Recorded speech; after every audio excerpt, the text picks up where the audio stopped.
I'm going to call meeting to order. And so the first thing is to review and approve the agenda. And I don't think we have any changes to the agenda as they are, as it is. Does anyone have any information different than that? No, Madam Mayor, I just suggest that we flip, that we do the meeting with the legislators before the alternate transportation issue. That is so we do number 8 before. Totally fine. Oh, I see. So flip 7 and 8. Yep, that makes sense. Like that. Yes, Jack. I had a question about the about the item about Girton Park. It was pointed out to me earlier this evening that when we last took this up, the motion I made was to delay consideration for 4 weeks, and then we had we changed the meeting dates for November, so we're only 3 weeks out from that now. And I gather that there was some discussion of it at the homelessness task force meeting, but today, I think, maybe yesterday, but I gather that it wasn't concluded. So it makes me wonder if we shouldn't take this off and put it to our next meeting. So the public input that we're looking for, time that we were looking for. I apologize for not mentioning it earlier, but as I said, it was just pointed out to me today that this was a potential issue. Yeah, your point is well taken. My only hesitation in taking it off is that I know Paige is planning to join us this evening, and I think it would be at least valuable to hear from her, even if we don't do anything further with it. Is that okay with you there, Jack? Yeah, it's fine with me. Thank you. Okay. All right. Okay. Anything? Well, and if Paige doesn't show up, then maybe we can table it for another day. Paige just asked me to. Okay. Any other thoughts or comments on the agenda?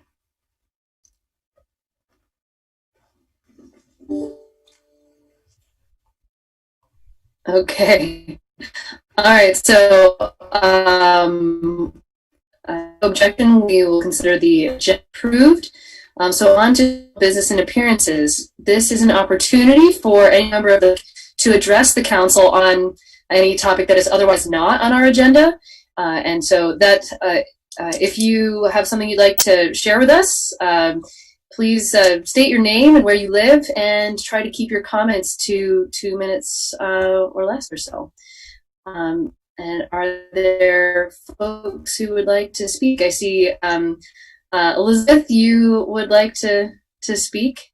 I'm afraid my internet is a little spotty today, so my apologies. Be a miracle please if you could bear with me. If it gets to be too bad, then maybe we can have Donna lead things. Okay. Can anybody hear me? Yes. Yes. So before you go, yeah, go ahead. Before you go, is there anyone else who would like to address the council? Yeah, Steve Whitaker. Okay. Dayton Crites here with the Complete Streets Committee. I wouldn't mind taking a moment. Okay.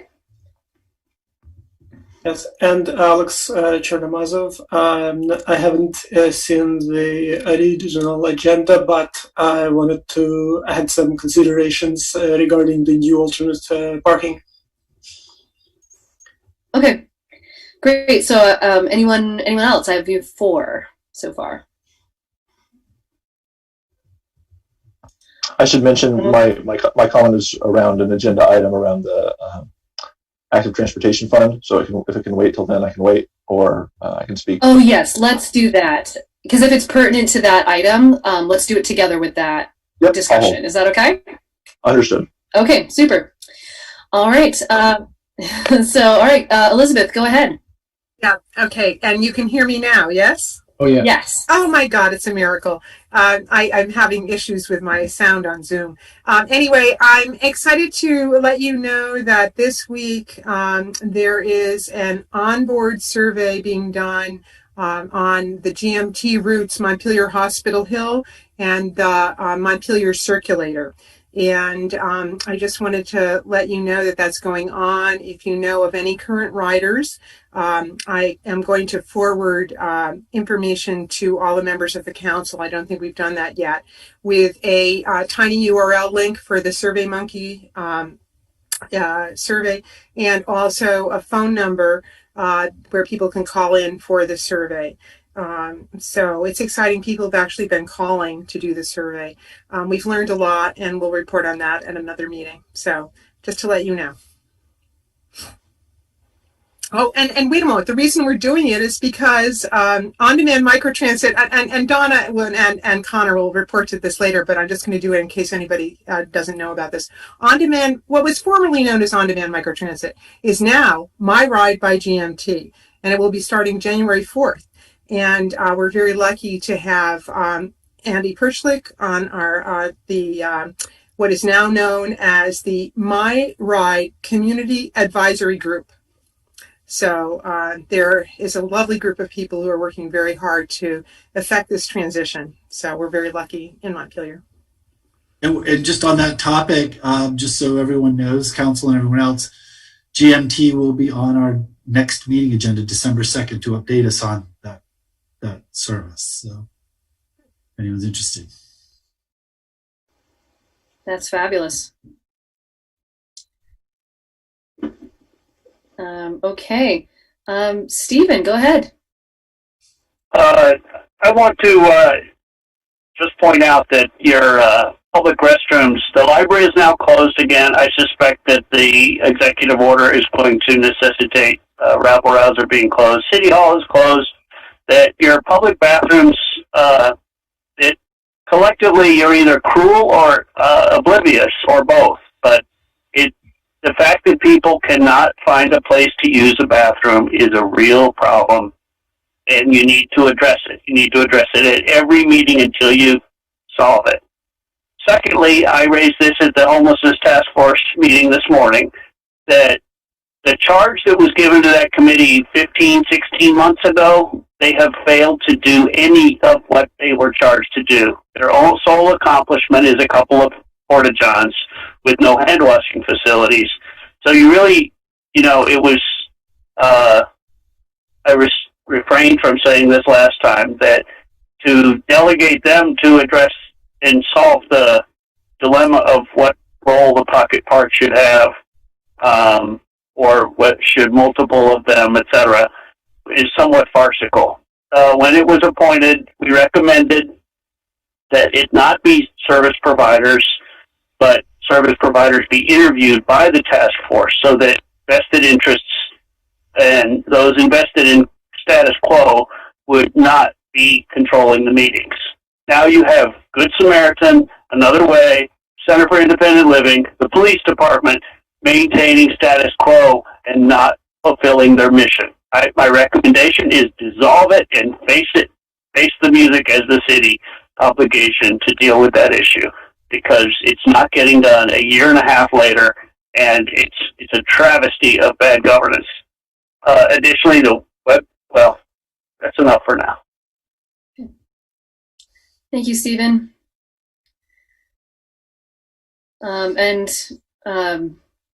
Just to follow up on that, we had made a list of publicly available restrooms. That was pre the most recent closures due to COVID. I wonder if we could update that list. Would that, I'm seeing Cameron shaking her head there. Is that something that seems doable? Yes, I'll do that. Okay, thank you so much. It's still a useless effort. You've got an emergency problem going on with a COVID pandemic, and people cannot wash their hands anywhere. There's no bathroom at Shaw's. There's no bathroom. Anyway, I'll stop there. Okay. Thank you, Stephen. All right. Alex. Oh, yes, go ahead, Bill. You had two other people waiting for general business. Yeah, so Dayton is going to hold off on his comment. So Alex, I think you are up. Okay, hello. So I'm not 100% familiar with the overall format. So the general concern I have is the new alternate parking that requires people to move their vehicle every day side to side. And like the concern is multifaceted, somewhat water under the bridge is how it was communicated. I only learned it when it was already enacted. And I know, like, in retrospect, I found a single post on the front porch forum, and I left social media some years ago. It was just too much. I was trying to retain my sanity, and the price is not being able to learn about things like this. I would have joined the earlier discussions, but again, at this point, it's water under the bridge. But kind of hopefully something could be done better going forward. But realistically, speaking of going forward, the concerns, specific concern I have, are multifaceted. One is the overall amount of carbon output that moving, especially since the rule says that that vehicles must be moved in the evening after 5 o'clock. So it's in the winter, we're talking about colder time. Everything will take longer. So I actually made a little experiment. I took a half an hour. I drove all around town using my electrically charged car and counted cars parked on the streets. I made some estimates, like how long it takes to move the car, compared average car efficiency. So long story short, at the most optimistic estimate, it would generate 11,000 pounds of carbon compared to the same city vehicles even waiting. I know the argument is that the city vehicles that doing plowing have to wait for the cars to get towed at night. And I even took into consideration some excessive number of towings that would be done. So long story short, from carbon point of view, I'm happy to share this my calculations. And also, it would cost every single person who has to move their car 1 day of their life through the winter, over a winter, to move their cars. I understand exactly the problem that we are trying to solve, and I'm not saying that we should not solve it, but I am not sure if this is the best way of solving. So from a little bit of Googling I did, I see that it was inspired by Madison, Wisconsin, and looks like they are already rolling this program back. So that's a brief feedback I have. Happy to elaborate a little more and share the spreadsheet. Alex, I appreciate your calculations, that you took the time to make some calculations about this and looking at it from a carbon perspective. I would love to see them, and I'd love to chat with you about those calculations. So if you get the chance to send them along, I would be very interested.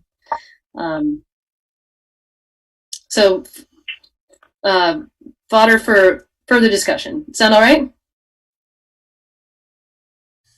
I'm going to, chat is disabled. I was going to paste the link to the Google spreadsheet into the chat, but it's off. Yeah.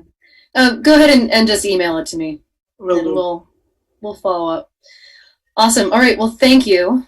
Was there anyone else? And Cameron, are you seeing any hands of anyone? Not right now. Okay. Something I meant to add, just a quick thing. I was as a possible solution going forward. I wonder if to solve the problem that I'm assuming mainly we're talking about the nightly budgets for due to overtime. So maybe it could be that people move cars side to side only when necessary. So we kind of follow the model of of how it used to be. So we announce a parking ban, and at this point people begin moving cars side to side. And, so this way it could be done during the day, and we avoid overtime at night. Yeah. Yeah, thank you. All right. So moving on. So we just to be clear. So this this next item, appointment to the Montpelier, or as a to have a Montpelier member to the Capstone board, is really more of a recommendation from this group. And I see that there are some folks here who are who have applied for that, and would love to give folks an opportunity to introduce themselves and discuss their interest in helping to serve Capstone in this way. And yes, we'll go from there. So I see that Abby White and Gabriel Lejeunesse are both here. Am I missing anyone else who applied? Jack. Yeah. Mayor, before we hear from the candidates, I see that Sue Minter, the executive director of Capstone, is here, and I would like to give her an opportunity to say something if she wants to. I think that's a great idea. Sue, would you like to say anything about this? Thanks. I don't want to take a lot of your time, but I really appreciate your taking time to focus on kind of our mission is to really we have a board that is what we call a tripartite board. So 1/3 of our members to our board are the clients we serve. The participants is the word we use. 1/3 comes from the private sector and 1/3 comes from the public sector. And we also, as you may know, serve Orange County, Lamoille County, and Washington County. We have 4 different members of the public sector. And right now, we have a member representing the city of Barrie. We have a member of the state legislature from Orange, Representative Jay Hooper. We have a member from Lamoille County who is appointed by Representative David Iacovone. And I was hoping and reached out to the mayor to see if we could engage the city in sort of being represented and being a part of our work and our mission through this. So, you know, what we have done is worked in tandem and reached out to some folks. I'm happy to see whoever applies. And I do want to say that our board has met with Abby because she expressed an interest already before even there was an opening on our board.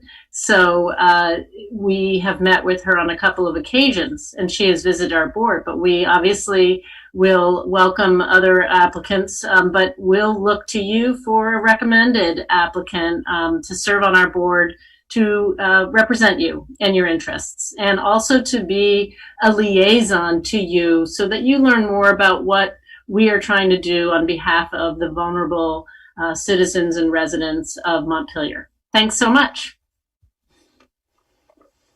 Thank you.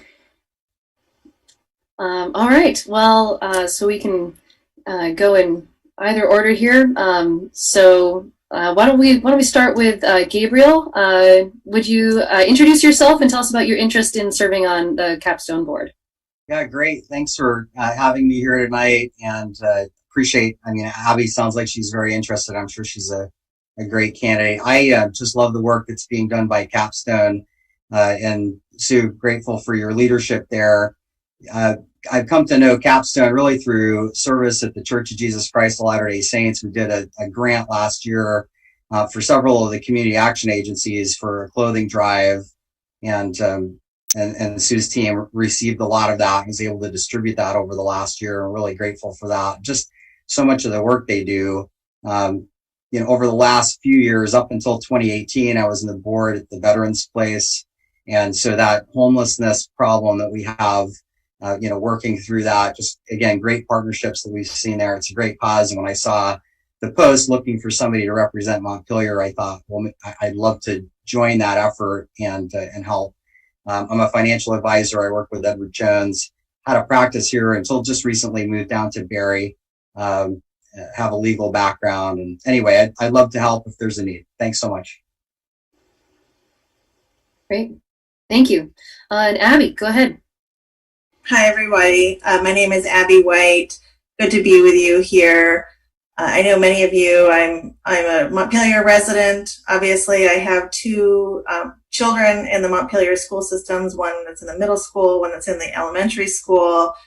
And for my day job, when I'm not being a mother, I work for the Vermont Land Trust, and I'm the Vice President for Strategic Communications there. So I became familiar with Capstone in previous work when I was working on weatherization and really trying to advance both access and resources for weatherization throughout the state, and had a great opportunity to work with Sue and her team, Paul Zabriskie, over there, and just became deeply familiar with the work that they're doing on so many different fronts to combat poverty in our region. So became aware, interested, and just really an admirer of the organization and of Sue and her leadership. Later, I would say over the last year, I thought a lot more about Capstone as we saw what was happening in our community and the ravages of the pandemic and the economic fallout that we continue to see, and the gross disparity that's not just revealed but deepened. And I truly believe that poverty is just one of the, if not the most important issue that we need to address. It's at the root of so many other causes in society, whether that's climate related, whether it's education, healthcare. And I see Capstone as an organization that's really leading on that in our region. And like many of you, this year has been just one for the record books, and one I think that's forced all of us to just think more deeply about what am I doing? And what can I be doing more? How can I deepen my commitment? And so I reached out to Sue and expressed my desire to get more involved, just because I see the need and I see the opportunity for more of us to get involved and be active participants in this democracy. Because if we don't, then who will? So that summarizes my interest, and thank you again for the opportunity, and just look forward to next steps. Great, thank you. Any councilors have questions? Donna, go ahead. I'd just like to comment that Abby was one who put some really clear, relatable words in your narrative, in your application. I mean, the 7 people applied all have amazing resumes, have made contributions to our community, but I really felt that your statement of why you wanted to serve on this committee really laid out the understanding of its purpose. I was very impressed. And so I hope, one, I congratulate you on that wording, wherever it takes you. But also to Sue, we have 7 people here. So I hope you take advantage of somehow finding a place for these people to help you, because they're all very, very qualified. Thank you. I want to just chime in to say there is room for help in many ways. So I am thrilled to hear that there are 7 applicants. And Gabriel, your investment in us through this warm clothing drive has been incredible. Your financial background, I know that if there are 7 people that want to be a part of Capstone, there's room for you. There probably is only room for 1 member of the formal board, but we have many committees and many activities, and I would love the chance to engage all of you. Thank you. Okay. Any other questions? from the council? Okay, so Jack, go ahead. Pursuant to 1 VSA Section 313A3, I move that we go into executive session for the purpose of considering an appointment of a public official. Second. There's excellent. We got a couple seconds. Any further discussion? All in favor, please say aye. Aye. Aye. And opposed? Okay, so the councilors will be leaving this call, but the call will stay open. And all right, we will see you in a bit.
So we are back in regular session. Donna, go ahead. Well, I'd like to make the motion that we ask the capstone to consider appointing Amy White to their board of directors and Gabriel Lanzies as an alternate. Second. And you meant Abby, right? Abby, yes. And okay. All right. Sorry, was there a second? Jack. Okay, there was a second. Further discussion. Okay. All in favor, please say aye. Aye. Aye. And opposed. All right. Well, we want to thank both of you for your interest and your time, and certainly keep us posted as to what's going on with Capstone and how we can be involved. The work of Capstone is just so important, especially now. We're so grateful for everything Capstone does. So please pass along our gratitude to everyone there. All right. Thank you. And we also want to encourage all of the other applicants to consider getting involved. And as Sue said, there are lots of ways that people can be involved with Capstone. So thank you again. Thank you all so much, Thanks, folks. and we'll be sure to reach out to every applicant. Thank you. Super. Thank you. Okay. So just to revisit the Girton Pocket Park item, is there anyone here for the Girton Pocket Park? Steve Wick, if you take it up, I'm going to speak to it. Would you be opposed to us tabling it? Not at all. Okay, great, thank you. So I think we'll just push that off to another meeting. All right, so meeting with our delegation. So we are so grateful that you are here. Thank you for taking the time to meet with us as we chat with you about what our priorities would be for this session, and we do want to make this a discussion and see what your impressions are for this coming session. So we have had a committee of the council come up with priorities, and I'm going to turn things over to any member of that committee to kick us off here. I don't mind kicking it off. I think maybe Bill would be best to go through the whole agenda there, since there's a lot of staff recommendations to flesh out. But I would just say pretty grateful for the delegation to come to a meeting like this. I think it's more important than ever during the pandemic that close tie between municipal government and the state government. And I think the genesis of this was, we just realized we don't know what we don't know is happening under the dome there.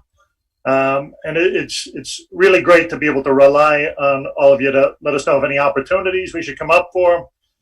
Just an example, when we heard one of the colleagues in the Senate there might be looking at cutting pilot funds, Bill sent an email to all three of our senators, who I think every one of them got back within like an hour to Bill, just to set the record straight that this wasn't happening. And something like that is so important, I think. So as we go into the next biennium, I'm sure COVID is going to continue dominating, and looking at the gap in our budget and the difficult decisions we're going to have to be making in the next few weeks.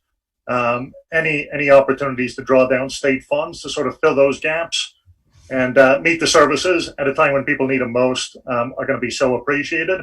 So a lot of this legislative agenda is duplicative of last year, I think. There are some new things in it, though. But yeah, just wanted to, on behalf of the committee, thank you so much for spending the time coming in here tonight. I'll just follow up with that, just more of a process. As you recall, we met with you all this in the spring, I guess, or near the end of the session, and decided that timing wasn't great.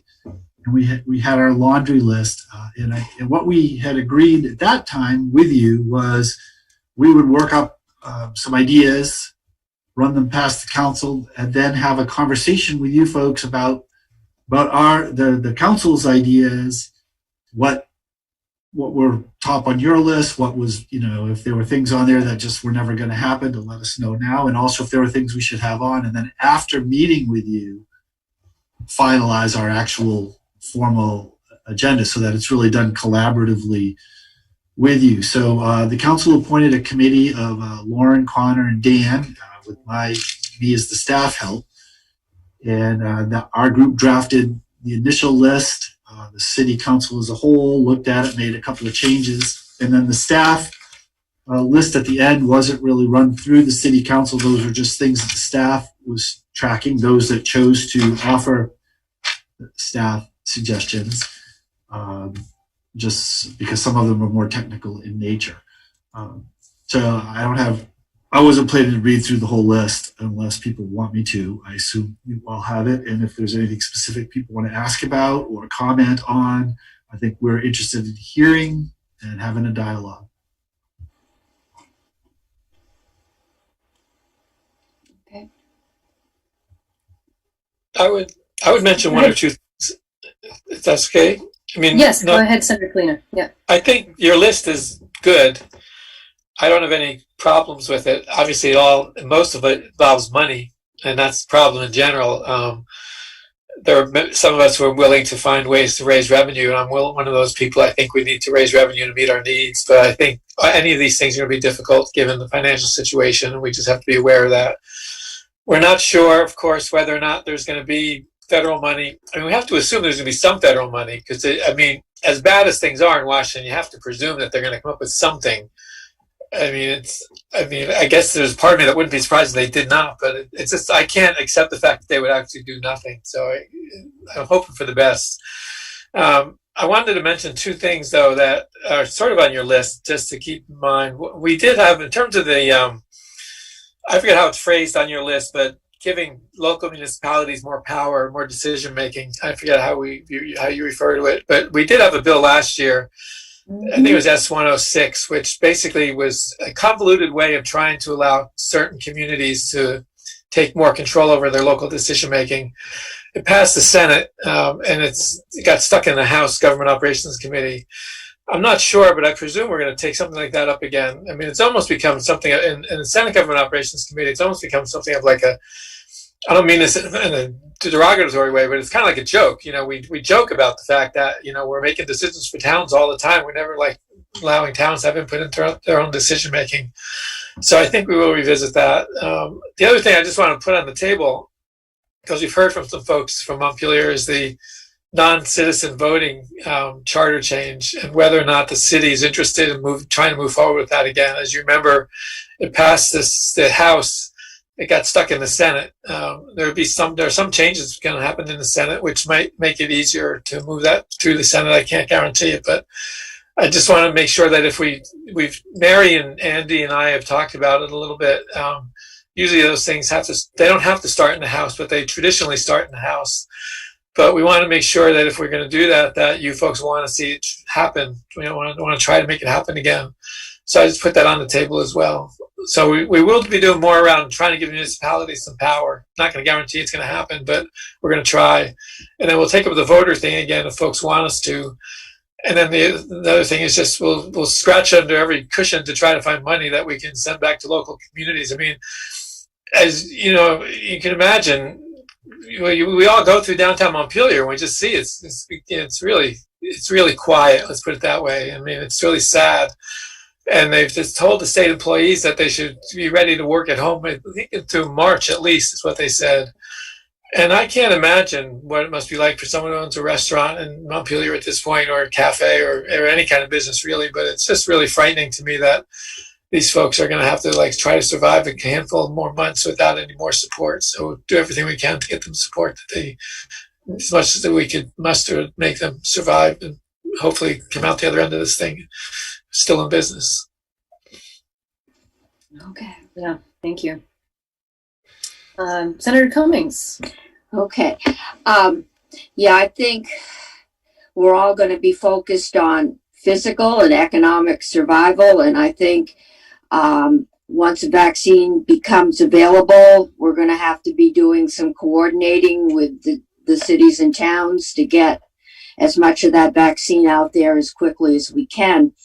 We've been, again, trying to use every cent of federal money to target those businesses. The good news is any business downtown, and that's a lot of them, that use NACIS code 72, which was new to me. I keep thinking of NCIS, but it is a tax code.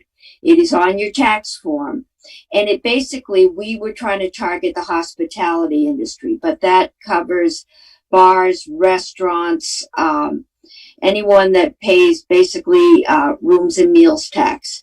And with the remaining 75 million that joint fiscal approved on Saturday, those businesses will be getting 100% of their unmet need. Now, unmet need is not the best form. They're basically taking last year's revenue, subtracting this year's revenue and any grants you've gotten, and what remains is your need. It doesn't help a lot of restaurants and things that were only in business for 2 months last year because they didn't have much revenue. So we're working through that. The rest of the businesses, retail, we think we'll be getting, right now they've gotten a third of their unmet need. We believe we're going to be able to do 50%. So there is some financial hope out there. Again, we really need more federal funds. We're going through every cent. There will be some more money, we think, going unspent, and joint fiscal is meeting again Friday, and we'll probably meet 1 or 2 more times before this is done. But we know that we're going to need some more money right now for advanced testing and perhaps some surge hospitals, depending on how the virus tracks. And I think that's it. We are all looking for money. In June, I was looking at $150 million shortfall in the Ed Fund and about $200 million in the general fund. The Ed Fund, last time I looked, is down to only about $60 million, and there's a $30 million reserve that has to be filled in there. But we also know that we deficit spent in the Ed Fund this year not to do a tax increase other than the 4% that the towns voted. So we've got some ways to deal with that interloan borrowing and a few other things, but we're hoping everybody go out and buy something. Because the sales tax, apparently a lot of folks spent their federal benefit buying things, large items online, and thanks to the Wayfair decision, that brought the deficit in the Ed Fund down from 150 to a mere $60 million. So we're going to be working through that. We know the schools are going to have extra costs. We know the cities have extra costs. Everybody, write somebody else's congressman, because our Congress, our delegation is all good. But we really do need some more federal money in here. It's anything that's left on December 30th will now, by law, go into the unemployment fund to replenish that, because we don't want to have to increase unemployment taxes, which would probably fall on those who have been hit the most, that had to lay off the most people. So we're trying, and I think working together. And I voted to increase income taxes twice before to protect the safety net. We're going to be looking at if there are ways to work with the tax code to find out how we can find the revenue, which we're probably going to need before we get out of this. So that's where we are. And can I say, it was really nice to be here to see the capstone discussion, because that's how I started. So Abby White might want to be careful. I started out as the city council representative to what then was the Central Vermont Community Action Council. And that service played a big part in getting me appointed to the city council. So it was good, full circle. Oh, that's very cool. Well, so thank you. Anyone else any of the other delegation want to share? Go ahead, and, Senator Person. I didn't know if you wanted, I had a couple questions, at least on one thing. You know, as far as my relationship to the city, I'm really interested in the My Ride by GMT, we're now calling it, and participating on that. And I really want to see that be successful. So we'll be watching that, both just because I'm interested in and also in my position if I'm still on Transportation Committee. But one of the things listed on here was support legislation allowing removal of red line deed restrictions, which I'm assuming Montpelier doesn't have any, but assuming you're just kind of supporting municipalities in general. If we had, for those municipalities that have those, they should just be able to take them off and not have to go through legislative charter approval. That's what you're advocating there? So actually we were approached by a resident who had looked into this, and there are deeds, not only in Montpelier, but all around the state, that have that still have red line language in them. In the deed. The courts have ruled that they're invalid, so they're not enforceable. But this particular individual and others wanted them taken out of their deed. They didn't want, and we're kind of told that you just can't do that. You know, there's a whole chain of deed title, and it was the initial deed, and it's not allowed to be, you know, basically thou shalt never mess with, you know, the deed. And certainly, and so this person wanted the city to sort of ask for the authority to take or to grant authority to change deed language. And we're like, I don't think we can do this. This is something probably that has to come from the legislature and probably has to be done statewide.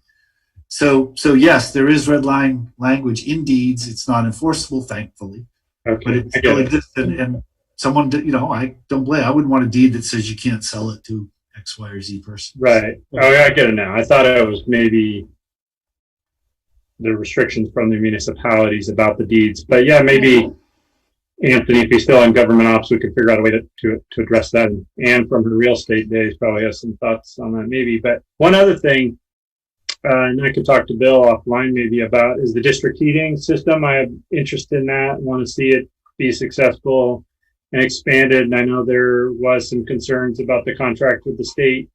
So if we want to open that up, maybe sleeping dogs are best to lay low, but if not, I'm willing to take that on. I'd be happy to talk to you about that. We did actually have a successful year this year where we brought in more money than we spent. That was good. Trying to whittle down some of our losses. I think the toughest part with expansion right now, honestly, is the price of oil. Yeah. It's just a tough, to ask someone to consider, redoing their whole building or even just their connection, plus, taking on, it's a big financial ask right now, which is of course the exact opposite of the direction we expected to be when this system was being put in, and we were seeing nothing but straight up. So it's hanging in there, but I do think some of our costs with the state could be revisited. That would be great, and particularly some of the capacity issues, that interpretations of capacity that the state has raised, which I see, Mary here, we sweat a lot of blood over this, and it was not at all the way the interpretation now is not what we agreed to. So yeah, I think it's an issue. I think you have a good team here if you want to bring it up again. you know, between the House and the Senate, we should be able to do something if we need to. Okay, that's great to know. Well, maybe we should set up something separately on that. And one other thing, it's not on your list, but last time we did talk, I think I was supposed to reach out to Donna at some point, but I never did, was about the dispatching. And so I don't know if Donna still is the point person on that, but I will do that if there's still an interest in talking about dispatch. Okay. Yes, thank you for bringing that up. Dan Richardson is the appointed member from the council, and I'm actually an at-large elected member of the Central Vermont Public Safety Authority board. But I think both of us would really appreciate having a conversation with you. Okay, great. I'll do that. Okay.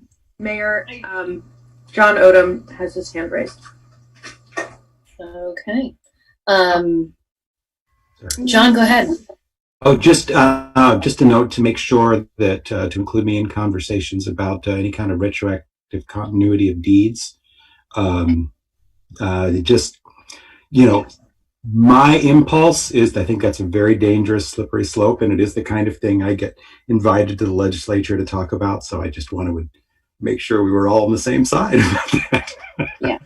Just bring me into that. Oh, but as long as I've got the floor, I just want to mention to Senator Polina, I'm sure that the city will, will feel the same way. But in terms of non-citizen voting, my office has been very assertive in pushing it. Did I say irregardless? Oh my God. Anyways, and we'll continue to do so. It's pretty near and dear to my heart. So. Okay. Mary, go ahead, and then Connor. Yeah. So I won't repeat what other folks have said about our concerns about revenue and expenses, other than to say I worry about it every day. So yes, that's on my list too. In terms of kind of the particular portfolio I carry, I'm very interested in the justice related issues, and so the issues you all raised regarding community services, the police social worker, the effects of legislation on policing, etc. Got it, and paying attention to it. I'm particularly interested in figuring out how we can help push support to the communities that are obviously kind of our first point of where we ought to be offering services and helping prevent folks from going deeper into the system, and so got that in my brain, and hope you'll keep me in your conversations and let me know what you're seeing in terms of actions that you would like us to be paying attention to. It would be helpful to know some about your the city's struggles with revenue in terms of our making arguments within our respective bodies about why we need to be supporting you. I find that we're particularly in tune with tax issues around the education fund, but tend to be somewhat less sympathetic to the burden of property tax as it relates to municipal issues. So just keep us in the conversation on that. One of the things that's been on my list is just how y'all feel about the train or the railroad. I look at the pile of trash that's kind of next to Ann's house, and am very disappointed that we have seen the change that we've seen in the railroad. So we had talked about having a conversation and never did, but on my list. Bill, go ahead. Yeah, I Yep. just want to offer several comments about the topics that Mary raised, and hopefully I'll hit them all. So going back, reverse order, the railroad, we had met with the railroad, with VTrans. Senator Perchlik was actually pretty helpful with that. And I think when we were talking before, we were talking about, they had engineering study and trying to figure this out. And the next thing we knew, the tracks were being put in. Right. And really nobody knew that was coming. And I'm not really sure how that all happened. So, any, I suppose, review that you all can do to learn more about that would be great. But the fact is, it's, they're done. It would be nice to see them clean up along the tracks. And in fact, if we really wanted to go for a big ask, to get that rail car that's been there for 30 or 40 years out. But I definitely, that's been one thing. With regard to, so I'm going to jump around to the sort of needy population. I think what we're seeing, and here I'm speaking a little bit statewide, not just Montpelier, but there's been budget cutbacks, federal, state for years. And as the human services costs have diminished, they've fallen more and more and more and more onto city government, to the point where, you heard Steve Whitaker talk earlier about, being disappointed in what our homeless task force did. And he's not totally wrong. I mean, not about the individuals necessarily, but, we don't have the know-how, we don't have the expertise, we don't have the organizational infrastructure to deal with these things, yet it's sort of falling on us to figure these things out, because the state doesn't seem to have the financial wherewithal or the capacity to deal with it. So I think we're just asking for, and I know that the money is a bad situation, so I get that, but somehow we're having growing needs, and the sort of partnership of who does what, it seems to be eroding. And it's a real concern for, I think, any city or town that has a community center. The rural communities, I don't think it's as much of an issue, but the places that have, the downtowns are definitely feeling it. Toward that end, there's one very specific thing on our list, which also you heard mentioned, and that is a public bathroom.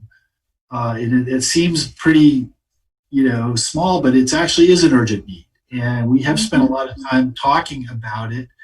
COVID has certainly, the state has closed its public bathrooms, the city, everyone has. But visitors who come to the city are coming to use our businesses. They're coming to visit the state. They're coming to use all sorts of things. And it certainly would be a nice thing if perhaps we could partnership, and I think on the scale of money, this is not a giant multi-million-dollar endeavor, to find some common place or two in downtown Montpelier where we could actually construct real bathrooms for all people to use. And that seems to be a concrete, bad pun, thing that we could do that could show results that would not be a big, and meet a real need, and not be a big ticket item. Lastly, you talked about municipal revenues. And again, I think it's a little bit of a different story depending on the community you're in. So I'll speak just for Montpelier, because it isn't just the property tax. Obviously, we are collecting our property taxes. We've seen a little bit of delinquency, but really hasn't been too bad compared to normal. It's a little bit slower.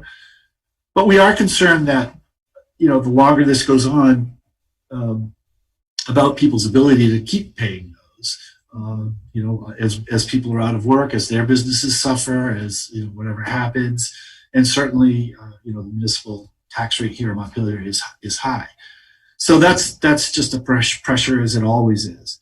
But for us, Senator Polina mentioned, the sort of quietness of downtown Montpelier. That has translated for us to just massive loss in parking revenue.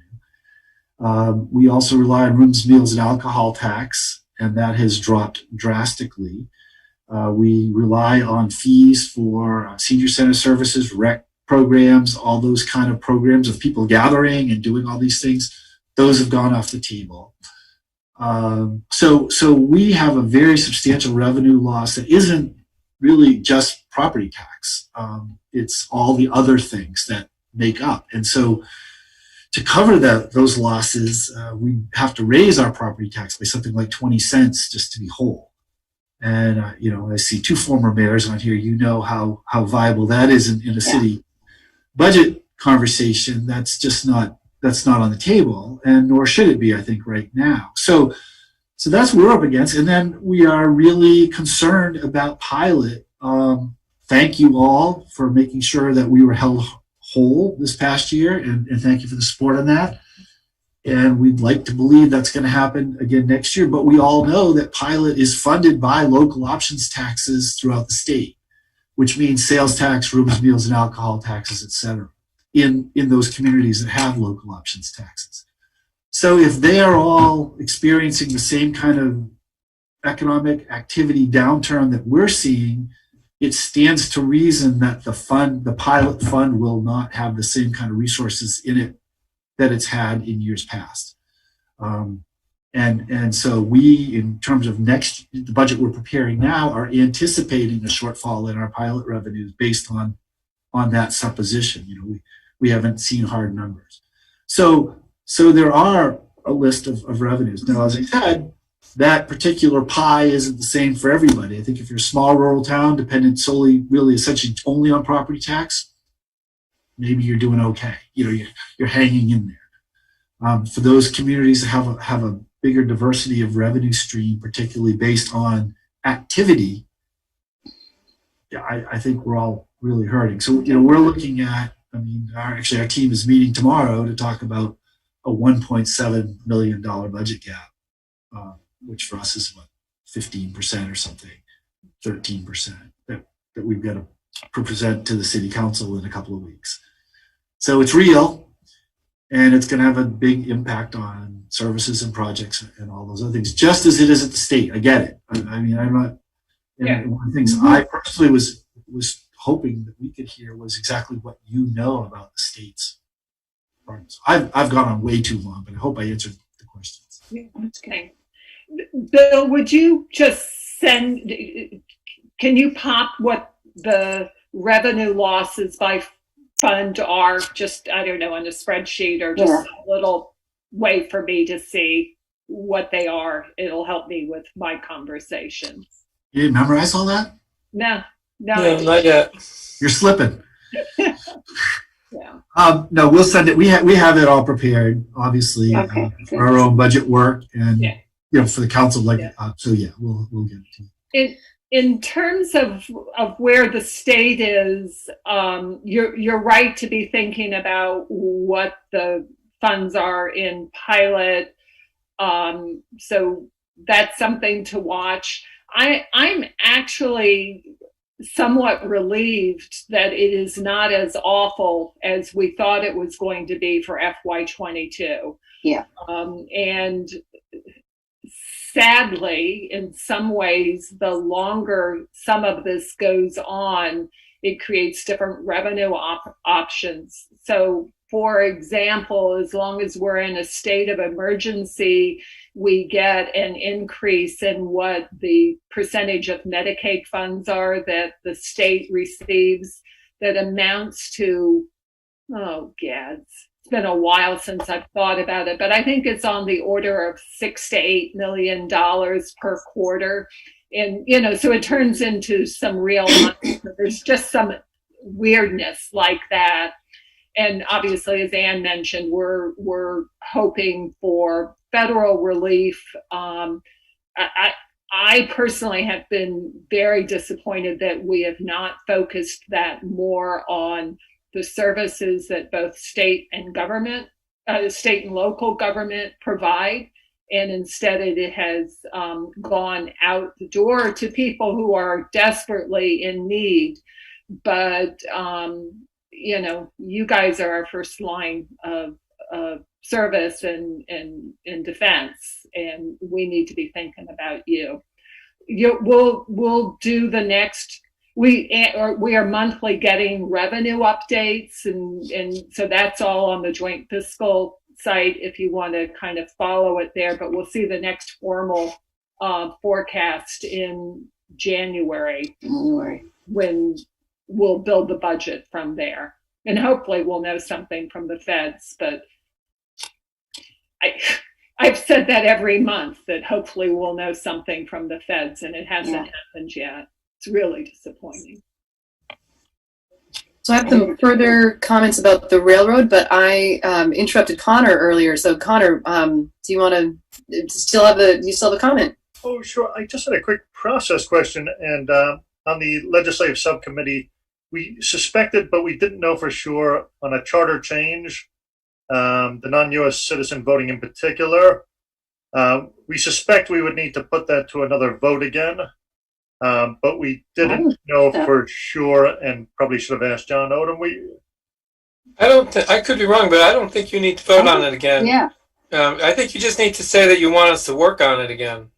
I think, it needs to be resubmitted. Everything died. So it needs to be resubmitted. But that's something you just need to say, will you please do it? And we'll put in a bill request. And there's emails out there asking that right now. Yeah. Right.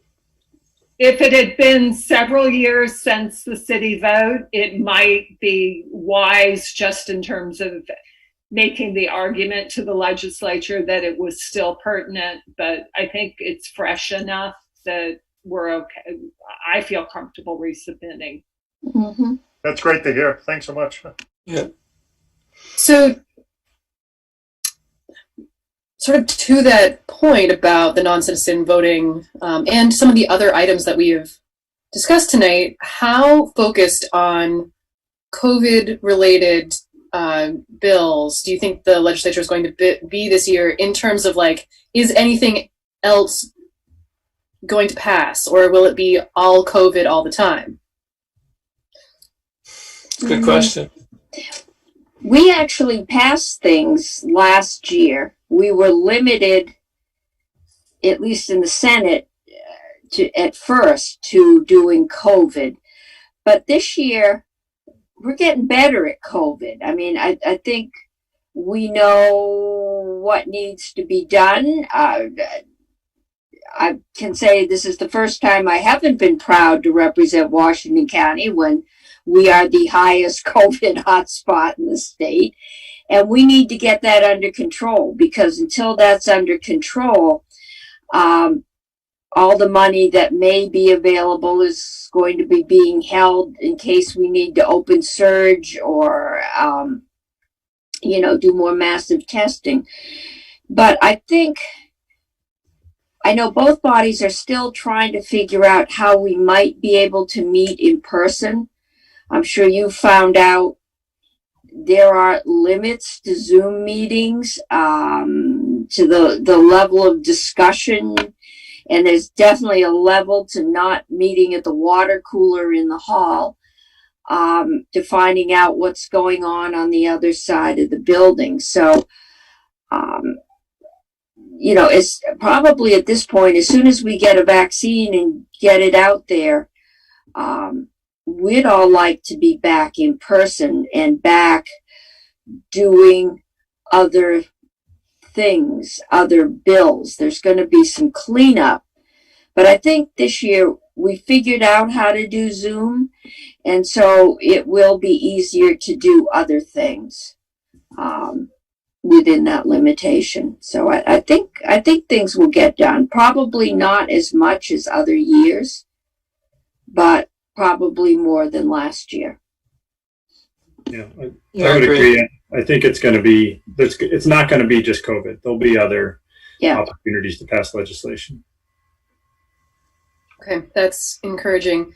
And just to get back to Mary's question about the railroad, I have asked repeatedly for the debris that's next to my house to be removed and not received replies. I know Bill has also inquired about that, and I continue to feel like they're not communicating sufficiently in terms of warning for spraying pesticides.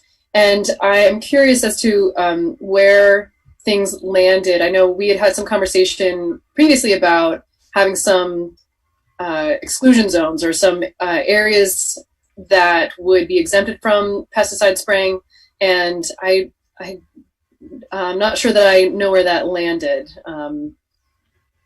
Is it pesticides or herbicides? Herbicide. Well, so I think in this situation, an herbicide, like the pesticide is the umbrella term. And so okay. I know it seems like pesticide would just be for animals, but it's not. Okay. Yeah, and I think Mary put in a bill. Yeah. And so I'm willing to do that on the Senate side this time around. And have you guys been talking to the railroad or to VTrans, AOT, about the debris and other stuff? Well, so to be fair, I think the people I was emailing were in VTrans. Okay. Well, and we haven't had much contact with either of them in the last year and a half. You know, we've all had other stuff going on, and then we had this railroad issue that we kind of flipped out to the rail issue on Mary Street. But so most of our communication with VTrans and the rail has been about that specific project. So these other issues, I think, at least from my perspective, have not had a lot of attention recently. But well, they're still live balls. I agree that I was disappointed in the way the whole thing worked out, even from before that we had the meeting, whatever that was, over a year ago. So I'll reach out and we can make sure we have a meeting where we can list our grievances. That would be great. And Andrew, would you make sure that, and Bill, would you make sure that I'm included on that? I'd had very specific conversations with the secretary of VTrans about this and was assured that what happened would not happen. I mean, the same experience that you related, Bill. And I have some thoughts about how the level of control that we can exercise, given that the state owns the property and does not have to enter into a lease with the railroad unless it chooses to. And I think the lease is probably coming up, just to be militant about it. For whatever it's worth, they had piled quite a bit of organic debris, trees that they'd cut down and so on city property, and they did eventually remove that. So we know they can do it. Yep. Okay, any other thoughts, comments, questions? Lauren, go ahead. I just mostly wanted to thank you. This has been really helpful, and I think just continuing ongoing communication. I mean, obviously in these unprecedented times, trying to understand as you all are dealing with budget deficits, and we're trying to figure out, what we can cut for this year. If we have better information about where gaps either the state might be able to fill, or if we do get federal funds, what things might be better to kind of put on hold, because they're the kinds of projects we could put stimulus dollars towards, better to pause some infrastructure because that's easier to get dollars to or something. That kind of advice would be great to just understand what you're hearing and seeing about, what I know it's kind of crystal ball right now, so it's hard to say, but just appreciate, the staying in touch as much as possible so we can all do our best, knowing have the budget shortfalls and also, greater needs from our community that we want to be addressing as well as we can, of course. So that's it. Thanks. Dan, go ahead. I want to echo the gratitude that the other city councilors have expressed for the four of you coming tonight and taking the time to talk with us through some of these issues. And, I'll echo Bill's take on this, which, is that we're having to deal with more demand for social services that we haven't traditionally provided in a time where we're facing these budget shortfalls, which is probably just a micro version of what you're dealing with on the state level. But it obviously is causing us this type of distress and need for additional resources. So to the extent that money comes from the federal government and can be passed through to municipalities for these projects, we certainly we will spend it well and wisely in providing some of these essential services. Moving forward, if there's any way that any of you would prefer to have us keep in touch as things, I know things can move quickly. We're certainly all ears for that. Connor, Lauren, and myself are the legislative committee, and really we're formulators, but we can certainly extend to any type of communicators and people to go in between when things start to happen, if we can help in any way. So I wanted to offer that as well.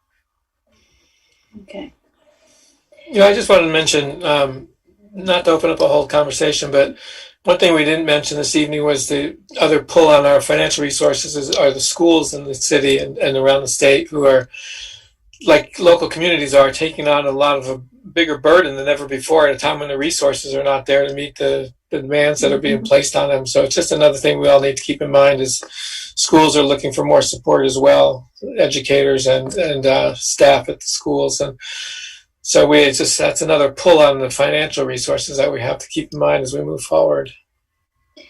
I think this is helpful to sit, in a formal meeting, but it would, I think, be more helpful if at some point maybe the legislative committee or the committee with Bill, if we could have more informal meetings just to keep us updated. Because I didn't know what the issue with the railroad was. And so I don't know, if I don't know what it is, I don't know how to, if I can fix it. But in the old days, when I was mayor, as much as I hate early morning meetings, I was dragged up to the State House at 7:30 every Tuesday morning, and we sat there. And this was when we were birthing Pilot.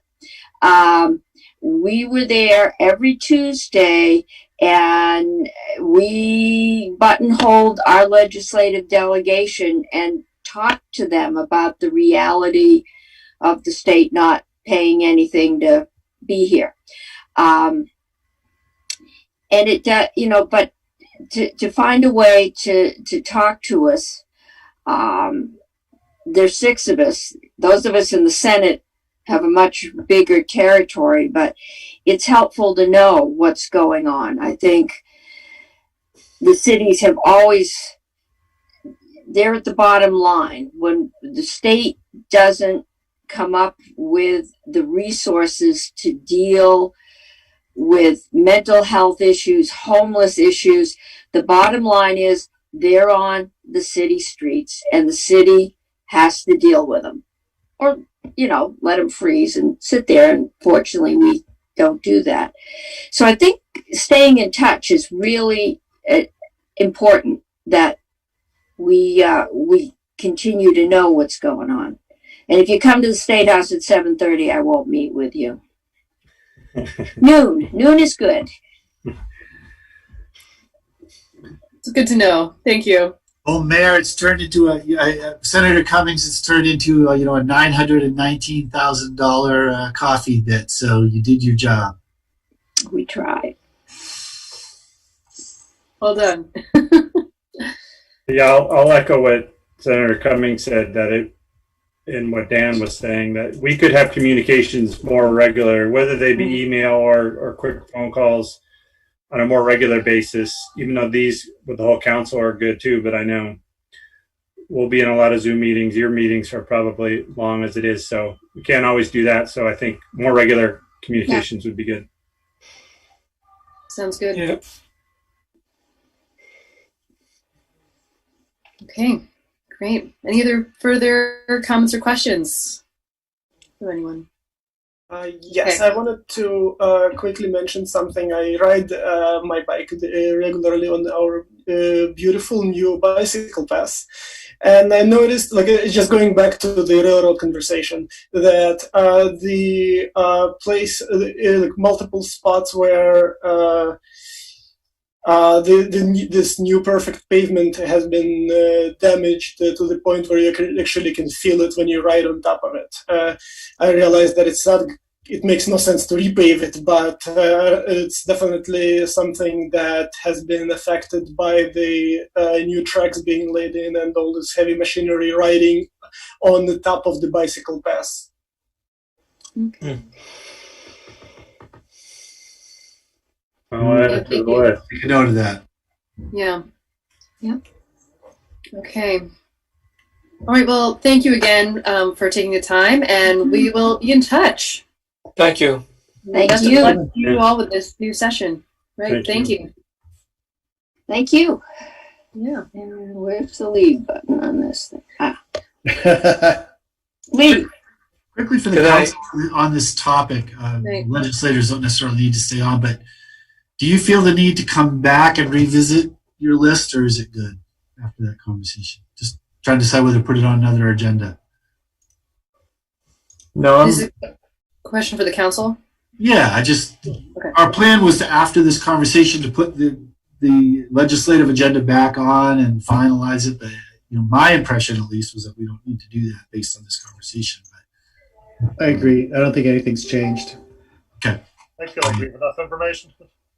Yep. Thanks. Yeah. Did we want to put non-citizen voting on it just so that they have the clear message? We could just put that. I don't think we need to have it on an agenda again. But. I will do that. Yeah, we just have something about the charter changes, but we can be specific. Yeah. Oh, right. Yep. Okay. Super. Mayor, can you take a comment on the legislative agenda? Sure. I believe now is an opportune time to have the legislature, being that for the next year, legislative process is probably going to happen remotely. It's an opportune time to address the parking issue, to do some planning around what satellite parking by legislators and lobbyists might create a positive impact on downtown parking congestion. The economics of the hotel and the garage are very iffy, and so we still do need to address parking, and now would be an opportune time because it's not such a burning issue while people are working remotely. So I think that's one that getting the legislature engaged in discussing whether or not satellite parking at the junction or out at the Route 2 Rotary, places like that, and using potentially light rail or passenger rail to get into the village is worthy of discussion. Thank you. Okay. Yeah, thank you, Stephen. And maybe that could be a part of our follow-up conversations. Okay. Any other further comments on this? Okay. All right, so on to our COVID-19 update. So I assume for this, we are turning things over to Cameron. Donna, yes. Go ahead, Donna. You reversed number 8. Oh, that's the alternative right. Transportation. That's right. We need to do that. So my apologies. Revisiting the alternative transportation fund allocation to, from the parking fund. So for this, I'm going to turn things over to Bill. Hopefully this is reasonably quickly. A few years ago, as we were entering into our alternate transportation plans, Montpelier, we had the good name for it. Just slipping my mind. So help me out. But anyway, we had the alternate transportation plan with the bike paths and all things through the city, and the then city council wanted to make sure that there was a dedicated funding stream to help do some of these projects, which was a fine idea. And at that point, we had just, I think, raised parking rates, and the anticipation was we were going to have a fairly significant surplus in the parking fund. And so the council set, and as I recall, this was done fairly quickly. It was an idea that was thought of at a meeting and approved at the same meeting. There wasn't a lot of financial vetting to it. And the council approved a 5% allocation from the parking fund to go to alternate transportation, with the logic being that cars coming into the downtown, creating the congestion. Their fees they're paying for parking ought to help create alternate solutions, and that was fine. And at the time, that was around $42,000. And then I think the next year it was determined that rather than make it be a percent, it would just become a hard number. It would become $42,000. And that's where we've kept it over the years, and it has funded a lot of great things. But one of the pieces that got, I think, missing in that conversation was what happens when the parking fund is no longer generating sufficient revenues even to cover its core costs.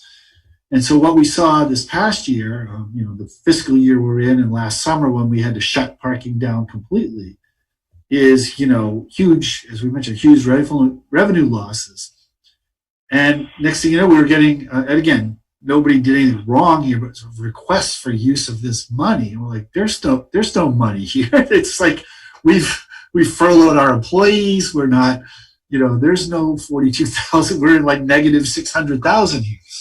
And so we felt it was important, I think, because we were kind of made it just a staff, determination that there was no money, that the council weigh in on this. And so our recommendation, obviously, our recommendation is that if you want to continue this policy of using parking funds for this purpose, it should be conditioned that there is sufficient revenue in the parking fund above expenses, and that it should probably be a percentage of that, I don't want to call it profit, but that surplus, that fund balance that can be used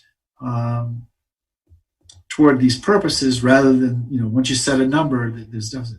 I mean, we always have the option of putting in our capital plan, maybe not this year, but putting in our capital plan an allocation for alternate transportation, and it just would be funded out of the general fund. So it's not like we're necessarily saying there would not be alternate transportation funds. But if it's going to be tied to parking, and particularly right now, our professional suggestion is there's no way to sustain it. There's no way to fund it right now. So that's our suggestion, is that we go back to what I believe was the original intent of the council, which was we have extra money, let's use it, not to pay it out of this fund, regardless of whether the fund is performing. So that logic makes sense to me. I mean, I remember that being passed, and we did not consider that prospect that the parking fund would not have generated a surplus. Any other thoughts, questions, comments, concerns? Donna, go ahead. I too was there when actually Jessica Eggerly Welch, never say her last name that much, made the motion, and it was all done pretty quickly and with good intention. She was afraid that 5% might be less than 42, and she wanted to stabilize it, I remember from the discussion. And I like the idea of 5%. It's reasonable for both groups. If it goes up, if it goes down. I would like the cap, though, to be increased up to 45,000. That would be another flashing beacon for a crosswalk. And it would be an even number, and it's been at 42 for a long time, and hopefully it'll get back up there. So that's, I think it's a great idea, and that's what I would endorse, the 5% at a cap with 45,000. Seems fair to me. Jack, go ahead. If that's a motion, I second it. Was that a motion, Donna? Sure, absolutely. Okay. All right, so we have a motion and a second. Further discussion on this?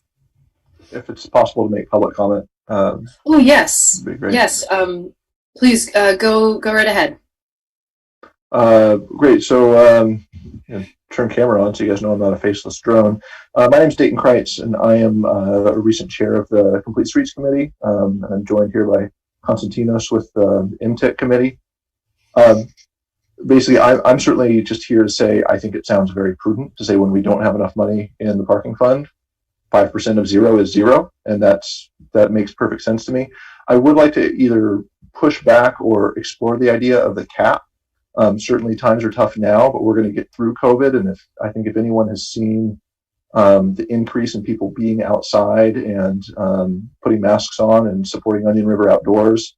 I think the desire for outdoor recreation, including active transportation, walking, biking places, is only going to increase in coming years. So I'd like to suggest 5% tied to that revenue, but why have a cap? And would suggest removing a cap.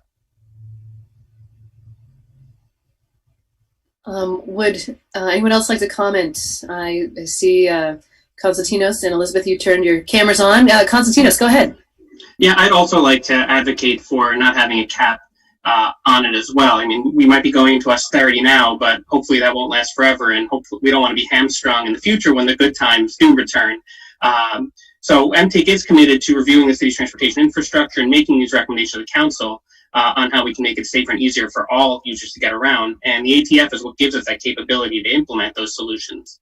So MTAC has discussed different ways we could provide that input, and city manager did mention the CIP is one way, but the CIP is for mostly big items. It doesn't put in those smaller discretionary items that we have. So for example, we have a budget item for the Complete Streets Committee where they do their education and programming. So like they give out lights to pedestrians and cyclists in the wintertime or do various educational programming.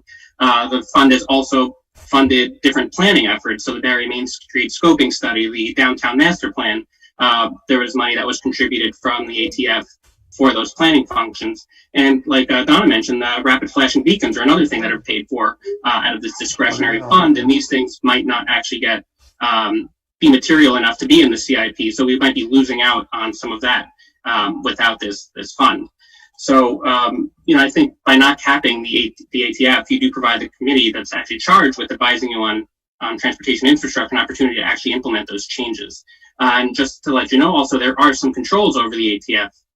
There is an application process. We do have a rubric where we do review any applications for those funds that come in from the public. So it's not just, the funds can go anywhere willy-nilly. We do have a process to put them in places that are actually going to have some sort of impact, and we do review them and have votes and discussion on it at the committee.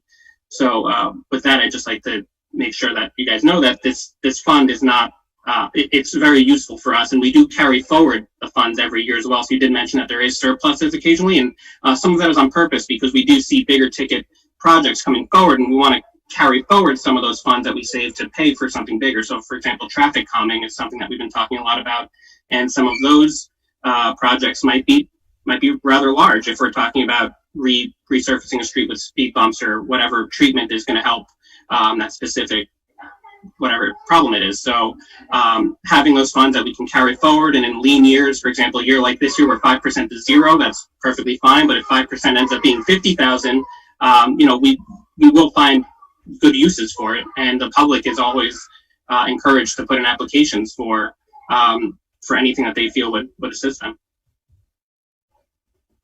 So I think that's probably fine because it's the percentage of what the fund has cleared. So I think that logic makes sense. And I just want to say to both gentlemen, the funds have been used really well. I think you both have managed the processes really well, and it does a lot of great things. So I don't think there's any question from us about how they're being used. It's just there's no money there to use. And to Konstantinos' point about the capital fund, I think he's correct that no individual project might rise to the level of a capital thing. But we do have a couple categories normally, and again, I'm saying normally because I think this year all bets are off. But normally in our capital plan, we have, for example, we carry 10,000 each year for just downtown projects that really the Montpelier Alive uses, and those they can be very $1,000 or $2,000 projects. We just carry that money. The same thing with parks and cemetery. We just carry a set number. So there's no reason other than limitations on the dollars that at some point in the future the city council couldn't put in an annual 42,000 or 25,000 appropriation for alternate transportation without it being limited to specific projects. It would just be these are capital type projects that would go to this fund. So it's not completely prohibitive. I'm not saying advising we do it, and certainly I can almost guarantee it won't be in our budget proposal this year, but it's not out of the question either. As you think about other places to go, that's one option. Go ahead, Donna, and then Elizabeth. Did you want to speak? If not, that's okay. You can let Elizabeth go first. She hasn't talked yet. I'll go after you, Elizabeth. Go ahead. Oh, but We're not can't hear hearing you now, even though you're unmuted. So, yeah, sorry. She's probably going to go call you.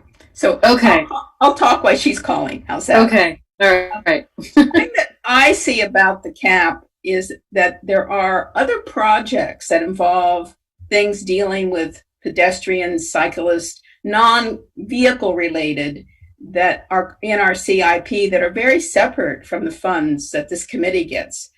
I feel this committee is really blessed to have any funds to deal with. This is like a discretionary pot that I don't know if any other committee has a pot to deal with. And so, but yet I do feel like it needs to be contained, and that within the CIP, yes, there are projects that the MTIC can support and bring to the CIP group and DPW that will go directly in there, totally separate from the ATF funds. So I think there's a different issue here from the big projects and the things that are more included in the ATF funds. So that's why I feel more comfortable with a cap. Okay, thank you. Other thoughts? Lauren, go ahead. I was just curious, and Bill might have the answer. So excluding this crazy year, like what's a normal variation of, is 5%? So that particular year that this was established, 42,000 was the 5%, if I'm hearing you right. I'm just curious what the fluctuation or how stable that normally is and what 5% usually is. So one of the interesting things about parking revenue, unlike other revenue, is that typically, you don't raise rates. Parking, it's changing a little bit now that we're going to Park Mobile and some of these other things. But, when you think about parking, we sort of think about it in coin increments.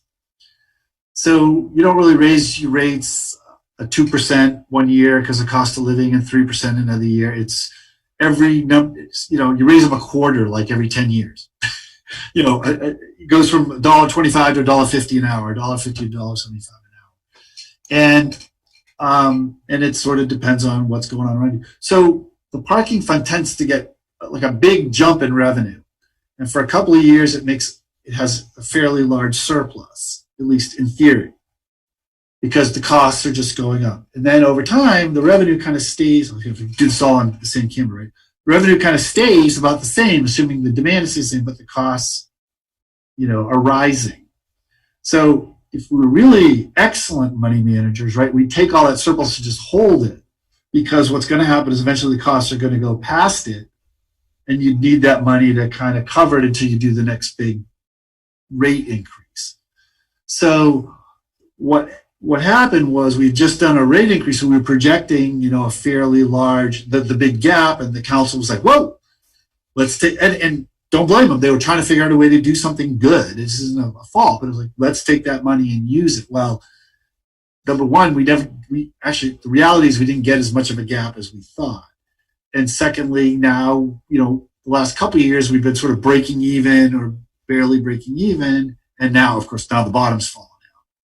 And one of the things that we're looking to do as we rebuild is maybe take a look at things that were in the parking fund. Should they be in, don't waste a good crisis, right? Here's a chance to maybe reallocate our funding and look at how we're using our dollars wisely. So as we rebuild the parking fund, ideally we could build something like this into it as a regular cost. But, so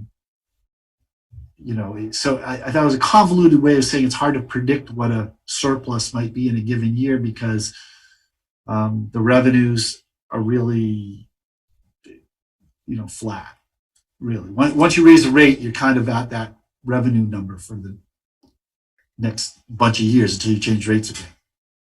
We're going to go Jack and Lauren. Hearing Bill's description of how this works, I think it makes sense to me to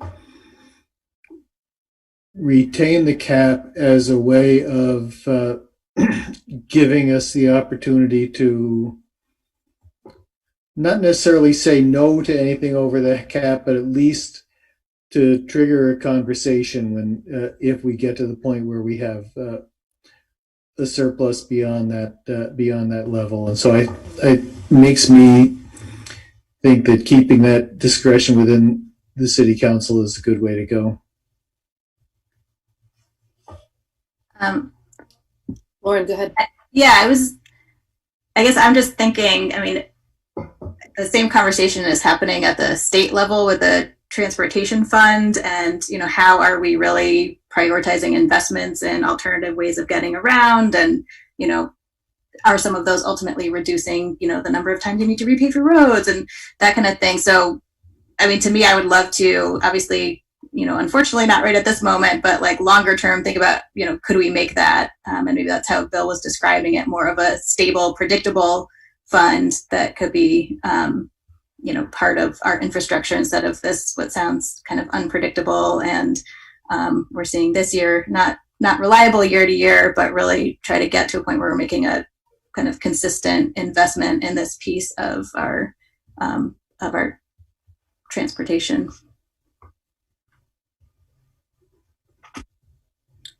Yeah, that makes sense to me in terms of, you know, maybe not this year, but moving into the future, just having part of our budget be like, no, and have it not necessarily tied to parking.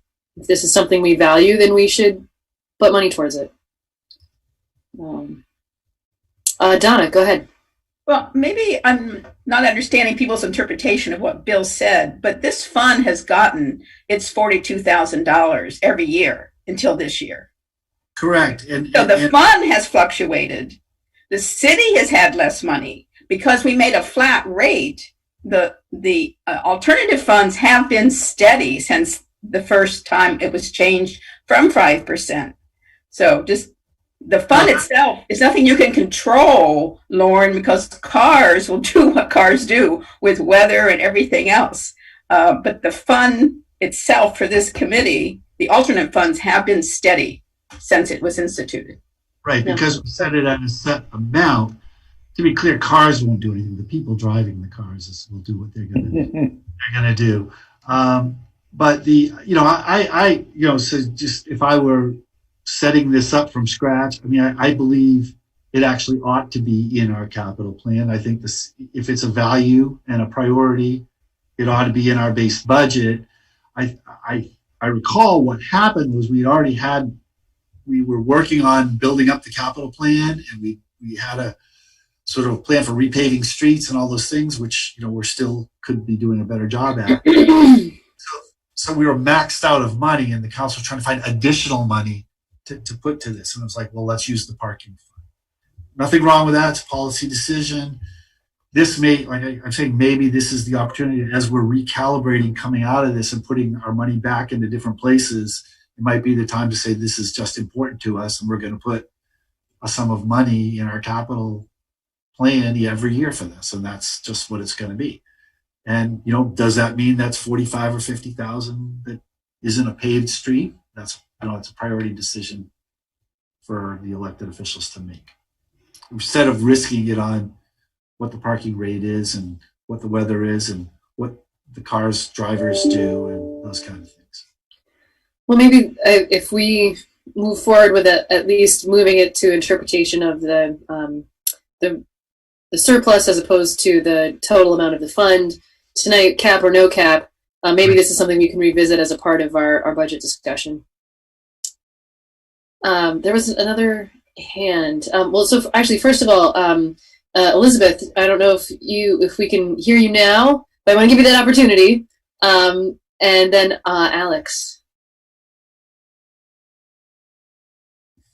No. I'm not meant to speak. It's okay. No, we can hear you. Miracle of miracles. I am Wes is going to be working on this computer next week to fix the sound at last. Hallelujah. So, you know, I'm really glad the direction this conversation is going in. You know, as MTIC was working on the transportation plan, one of the important points was to really support Montpelier's, transportation work for biking, walking, etc. And so I just want to applaud the council for the direction you're taking this conversation. Of course, I'm on MTIC. I think that the work we do is very important, so I'm advocating for no cap. But at this point, that may not be relevant. So thank you. Thank you. Yeah, Alex, go ahead.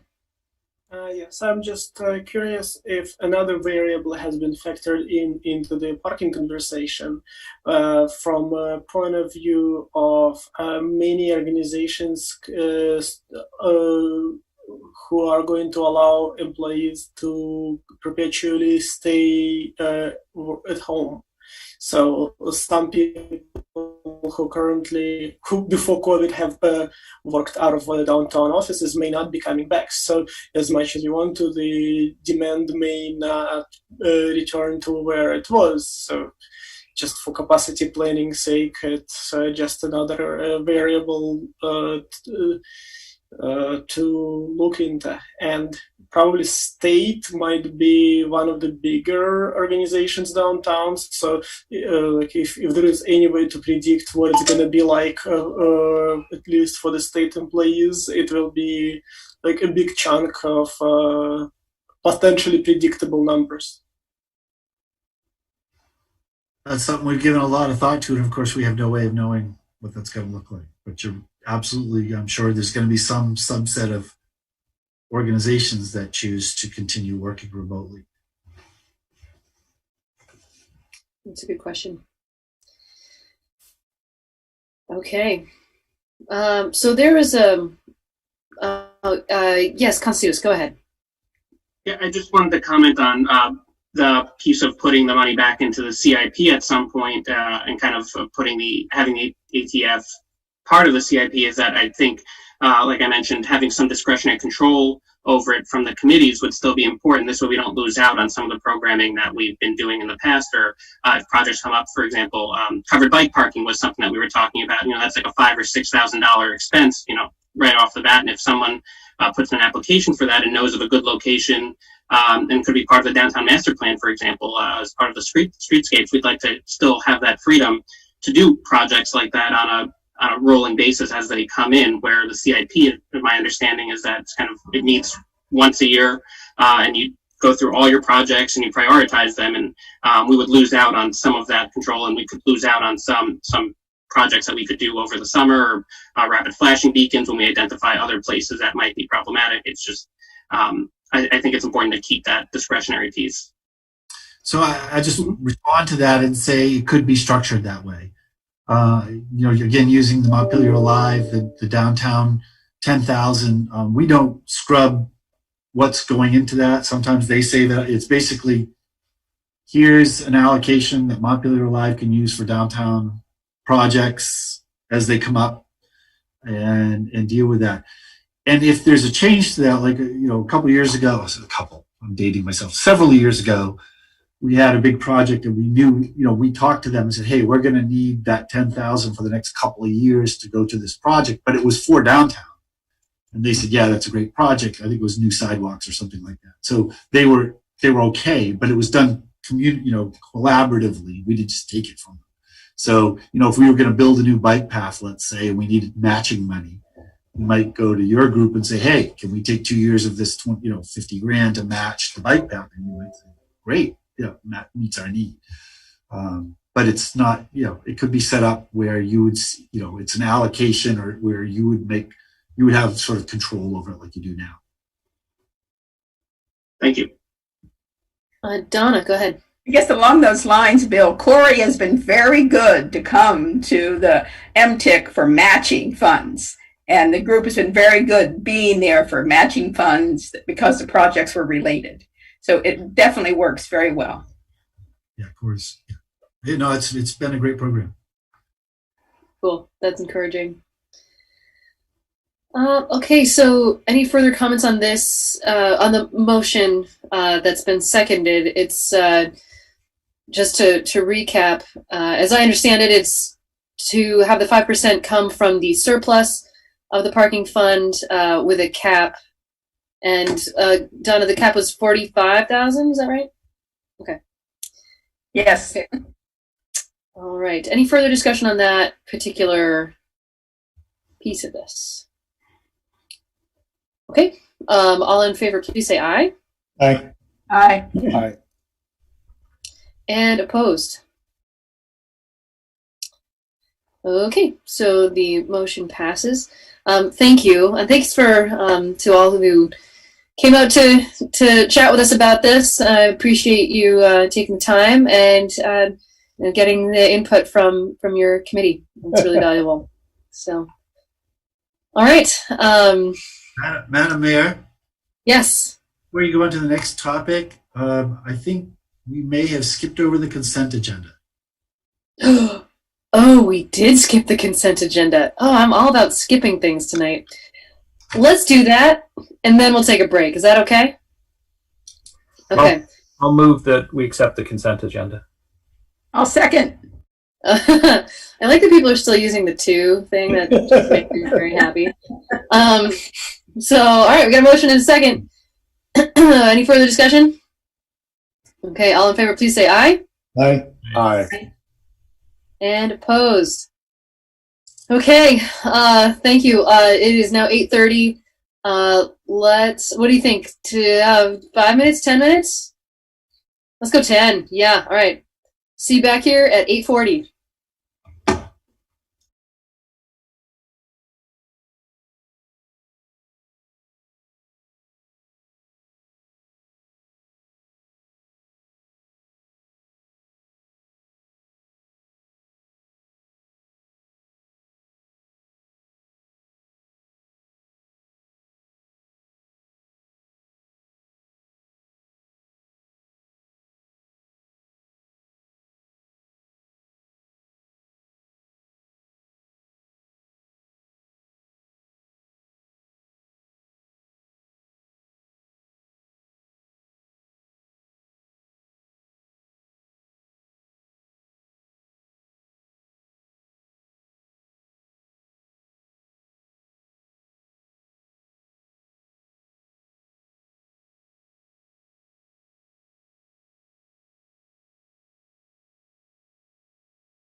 So Cameron, take it away. Right. This one was slightly longer than some other ones we've gotten recently. There's obviously been a lot of movement and the uptick of cases in Washington County and Orange County. I do want to say that the governor has been very clear in why he's putting out the guidance that he is, really focusing on want versus need of things to stay open. He did extend his state of emergency through December 15th. The new guidelines, at this point, I am sure most everyone is aware of them, but starting November 13th, he has banned multi-household gatherings, whether inside or out, public spaces or private. They really discuss why. 71% of cases associated with an outbreak in Vermont right now are because of a private event or social gatherings. Starting on the 13th at 10 p.m., they've also closed all bars and other social clubs. Restaurants can stay open, but they have to be closed to in-person service after 10 and have to switch to to-go services. There is now also a more stringent requirement for folks to keep logs of people who come in, and Vermonters who sign those logs are stating they're going to comply with contract tracers. Returning college students are now required to quarantine for 14 days, even in state. They're requiring telework for those who can, and discouraging in-person meetings. They're also pausing recreational sports leagues, which I'll explain a bit later how that impacts our rec department. And they also stated they're going to be releasing more guidance on gatherings this Friday. So I will send a update to y'all at that time. The hospital has some updates as well.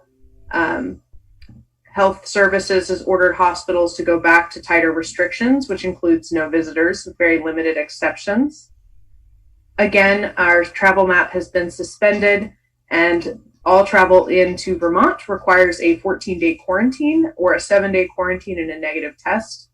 The state has also said that they'll be using state resources and local officials to help them conduct safety and compliance checks at folks where people gather. So our modeling update is, I think, the biggest change from last time y'all met, is there has been a pretty steep increase of cases. In the last 23 days, we've added 1,000 cases in the state. Vermont currently has the second highest reproduction rate of the virus in the country right now. Currently, we have 593 active cases this week, which is 400 more than we had 4 days ago. The state attributes this to the Halloween surge from folks gathering and socializing over Halloween.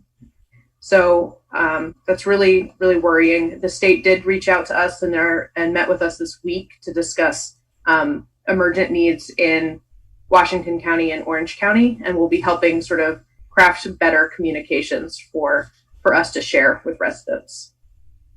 To comply with those requirements, the city is closing City Hall. I will also say that Dr. Levine told us specifically that he would like to see all public buildings closed currently, just to emphasize how serious this is. This is not a spurious decision that we made. We really were asked to close by health officials. We are also canceling, sort of by proxy, all the in-person council meetings that we had set up before. However, we know that people have urgent business inside City Hall, and so folks can call the departments that they have questions for, and we can still accommodate appointments on a case-by-case basis as needed. Most things can be accomplished on the phone or online at this point, but we know that that is a detriment to some. Also, to comply with new state requirements, the Senior Center is suspending in-person classes for right now. It's continuing its online classes and its foot clinics. And the Recreation Department is suspending rec center rentals for any sports leagues. They are continuing childcare for right now. There is a new and interesting thing is the state is expanding its testing capacity. They added new testing locations in Burlington, Middlebury, Waterbury, Rutland, and Brattleboro. And they also are increasing their testing at the Barry Auditorium from 9 to 3. They've had quite a few at this point, but the ones that are upcoming are tomorrow, Friday, Monday the 23rd, and Tuesday the 24th. and you can call 211 for a appointment to get tested. I also included in the memo our community meal information, and another way is still looking for donations for folks. Do you guys have any questions? Go ahead, Jack. Thanks, Cameron.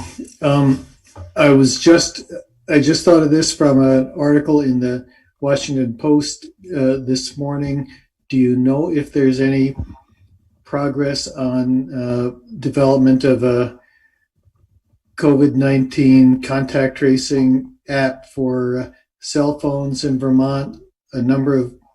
They are in existence for a number of states, but Vermont is not on the list at this point. I feel like they would have told us that because they were talking about their contact tracing. They are upping their contact tracing number. They're going to be including some of the National Guard members from Vermont into their contact tracing ranks, but I will ask them if that's something that they're going to be considering as an app. Thanks.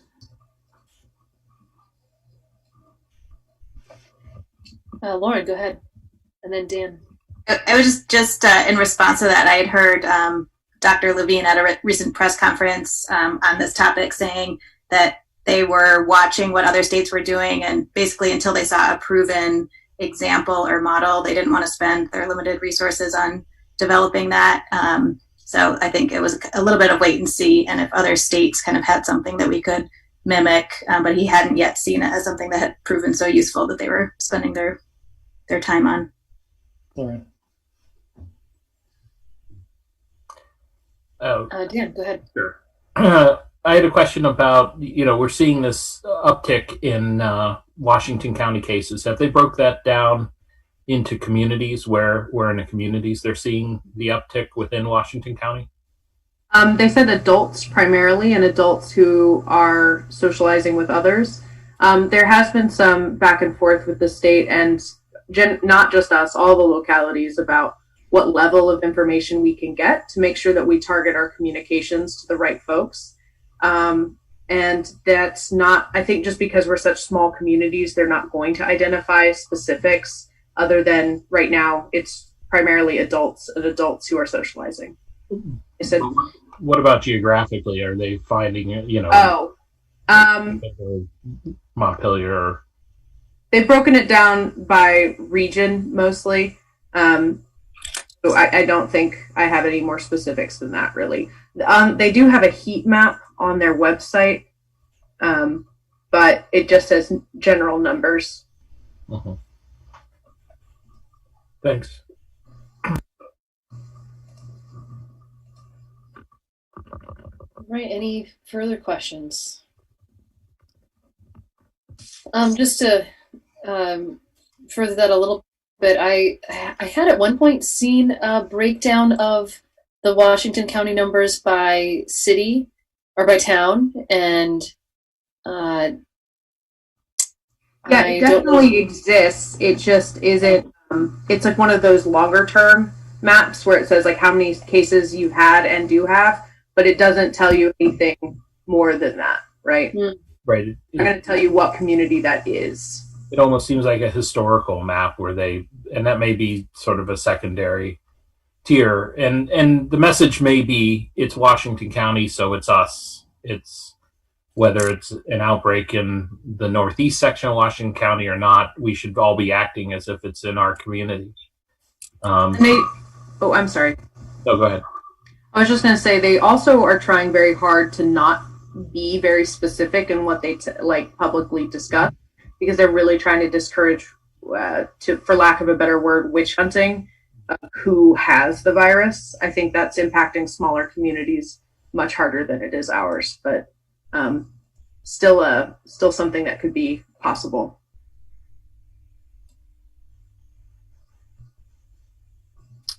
Yeah, fair enough. All right. Mayor, will you entertain a 1 minute comment, 30-second comment on this issue? Indeed, Stephen, go right ahead. Okay, the impact on those requiring bathrooms is inordinate, and it's no excuse for not having secured the inside doors to both the upstairs and downstairs hallway and allowing city hall bathrooms to stay open, send a cleaner in once a day. It's really unconscionable to ignore that opportunity to provide restrooms. You could even have the police buzz people in, but that it's not something to just kick down the road. Secondly, we should all not just turn a blind eye to the constitutional issue of banning assembly. Freedom of assembly is protected by the First Amendment of the Constitution. I understand we're in a pandemic, but we don't roll over like sheep without questioning freedom of assembly. You know, to tell people they can't have dinner with their neighbors is absurd. So I just need to speak up on that topic. Thanks. Yeah, thank you. That's a good point. I hadn't thought about that. Any other comments? Okay. All right, so we have an infrastructure update I assume from Donna.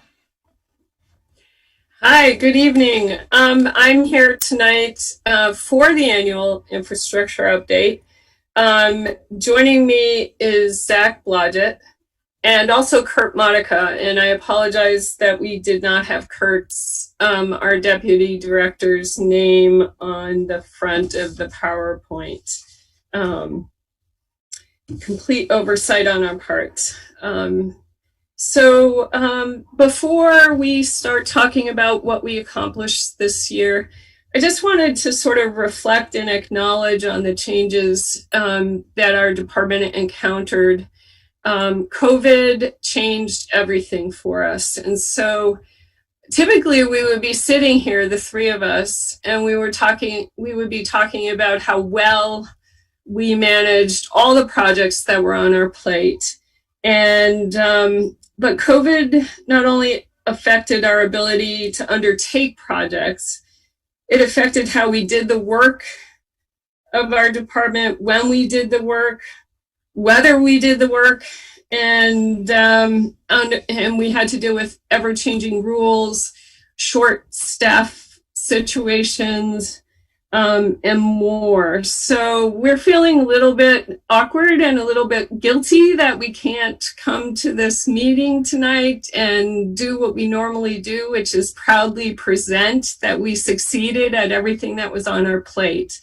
But I do, as the director, want to say that that was out of our hands and that our staff rallied, did the work we could, and there were times when we just couldn't not even engage with contractors, so we didn't have the option of completing work. So I am going to, for the most part, turn this over to Zach and Kurt. You'll see that we've created this PowerPoint. Everything that's in red is our items that were identified as needing to be done this year. They haven't been done. The black is what we were able to engage in and deal with. And so I'll turn it over to Zach right now, and all three of us will just join in as appropriate throughout the whole rest of the conversation. Zach? Thank you, Donna. So we'll first go over the strategic plan goals that were outlined this year. The first one was Clarendon Ave Phase 2 road reconstruction. That is now complete. Zach, I'm sorry for the interruption, but are you share screening your presentation? Because I'm not seeing it. I don't have that capability. So if Cameron wants to run through the PowerPoint, she can, or we can just kind of talk along. I just wanted to just check what you were doing with the PowerPoint. Zach, I've given you the authority to share your screen now. It should work now. Can you do that? Yeah, 1 second while we get that up. Cameron, can you give Kurt the authority to do that? He actually has it. I'm on my phone and he's on the laptop. Oh, okay. You should all have the ability to do that, yeah.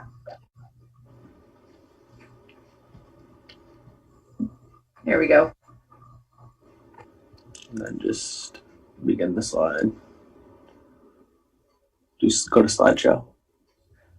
Up top. To the right. Yeah. Click one.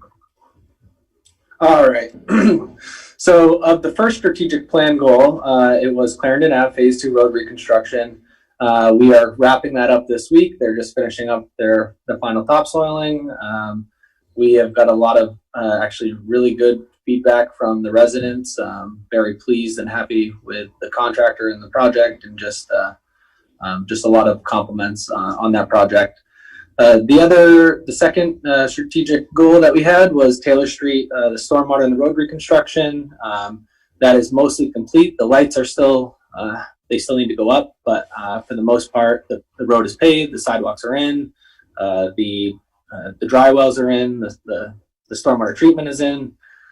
So we're now really just waiting on the lighting component. Chestnut Hill was another goal that we had that was completed this past week. On Monday, they finished the paving up there. And then in addition to Chestnut, we had paving of streets, crack sealing, and markings, which were also all completed. In red, you'll see the Granite Street sidewalk repairs. That project was not completed. It was deferred. We have received a grant for that project, and it will be completed. We plan to complete it in FY22. Route Road Bridge, we had, in the strategic plan, we had said that we needed to come up with a funding strategy for Route Road. We have allocated money to keep this, to get this bridge funded, but it will be largely dependent on receiving the grant fund during this next grant term. And then lastly is the Moat property, which the construction manager lost. We've been unable to complete last year due to the required environmental studies, and then the construction manager lost their site contractor, and then they have been unable to find a replacement to date.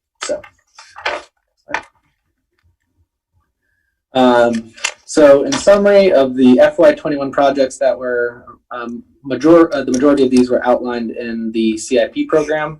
For streets, we completed Clarendon Ave, Jordan Street, Redstone, Taylor Street. Memorial Drive leveling was an addition that we included this year. Bailey Ave, Bridge Deck was also added. And then, as I just spoke, we finished up crack sealing and pavement markings. The sidewalks along Taylor Street were completed. The storm drain on Taylor Street was completed. As I said before, we've completed the Chestnut Hill Road stormwater project. Scribner Street was planned, but still we haven't had enough time to get staff up there to complete that. We will likely be up there first thing in the spring. If the weather holds out, we still might find ourselves some time to get up there, but I'm not holding my breath on that one because we're getting a little bit late in the season. And then for MRGP projects, we completed McKinley, Chestnut, Wheelock, and Main Street. For water projects, we completed Redstone East in conjunction with the Clarendon Ave project. And then a project that was newly added to the list was the Murray and North College extension. In addition, for CSOs, we did install our 6 monitors and 3 rain gauges, which are now operational.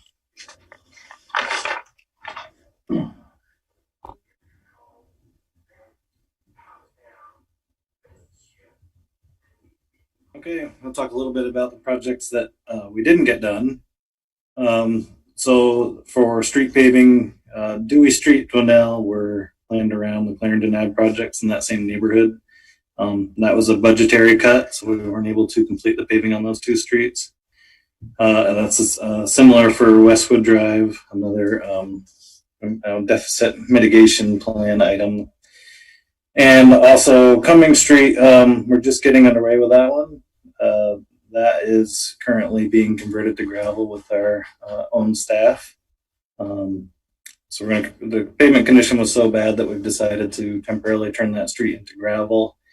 Next summer, we plan to do in-house utility work on that street and then follow that up with paving. For bridges, as Zach noted, we didn't get the grant for Route Road Bridge, so we're going to continue to apply for that grant. For storm drains and culverts, Main Street in Town Hill, we have a large culvert in that area that has beginning to fail. The bottom of the culvert has developed some holes, and there's some sinkholes developing in the lawn of the property that the culvert runs under. We just don't have the funding for that right now. We're going to apply for a grant for that project as well.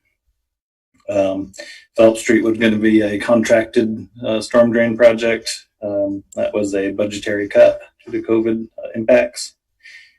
Zach noted Scribner Street. That's still planned to be done in-house, potentially in the spring.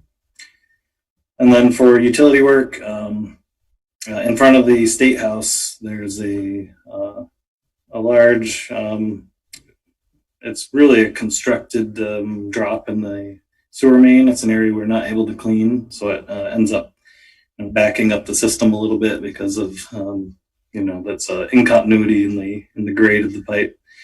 So that's a really big combined sewer overflow project that we want to do. We're hoping to do that next year. Water, Quinnell Drive was planned to be done in-house in the spring. We weren't able to do the work because of the furloughs to staff and restrictions on construction activities. And then there's a couple other small CSO projects that we're planning to do in-house that we weren't able to get to because of the late start. That's at Bailey and Sunnyside, and one on Twinnell.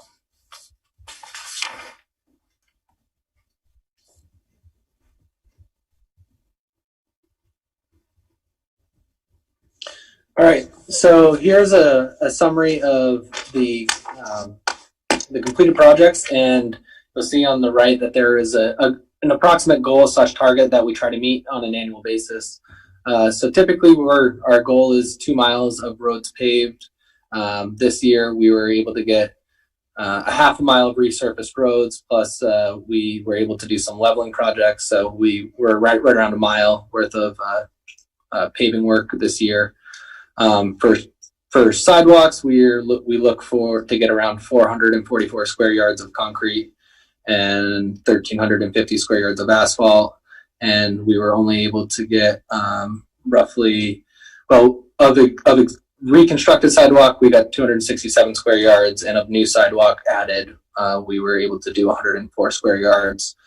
For new sidewalks, our goal is to eliminate gaps which are identified in the Montpelier motion plan, or gaps identified by the MTIC committee. In addition, for crack sealing, we got right around 3.5 miles of road done, which was actually that's a pretty good number for amount of crack sealing that was completed.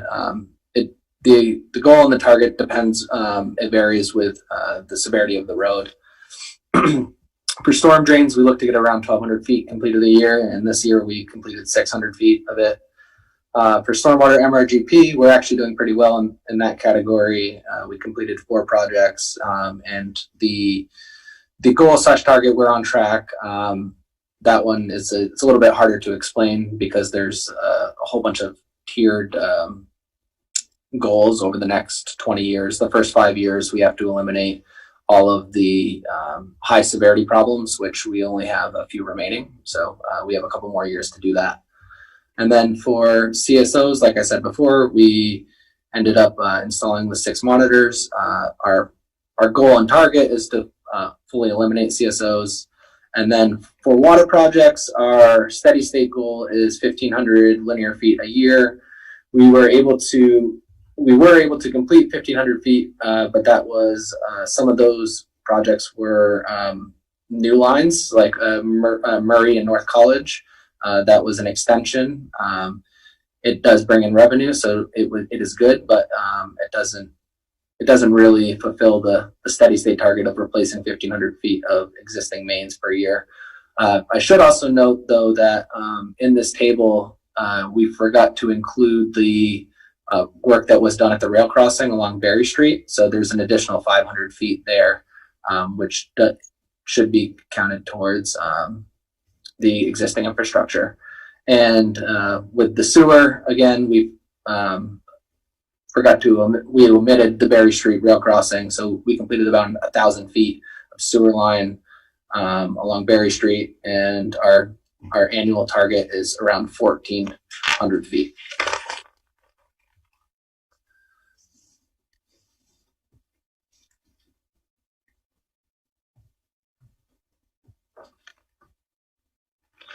All right, so next I'm going to talk about the upcoming challenges that we're facing this year and into next year. So the first one is maintaining appropriate funding for infrastructure categories. As you all know, because of COVID, we're having to make cuts on some of them are projects. So that impacts the amount of work that we can do, which translates to not meeting our steady state targets.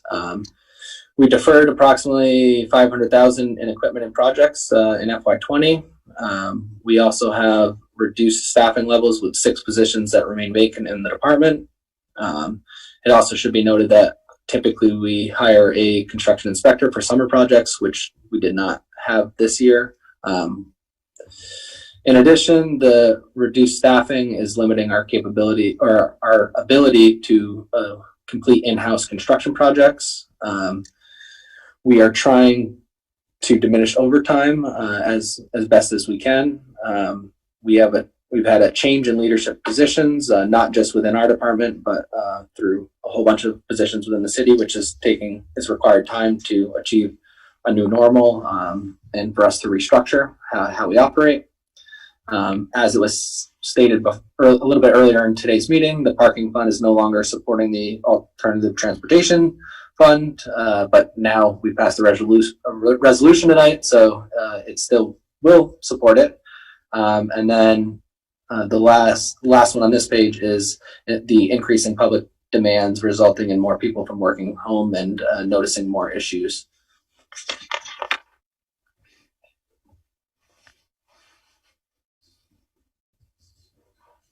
All right, so I'll continue with some additional challenges we'll be facing.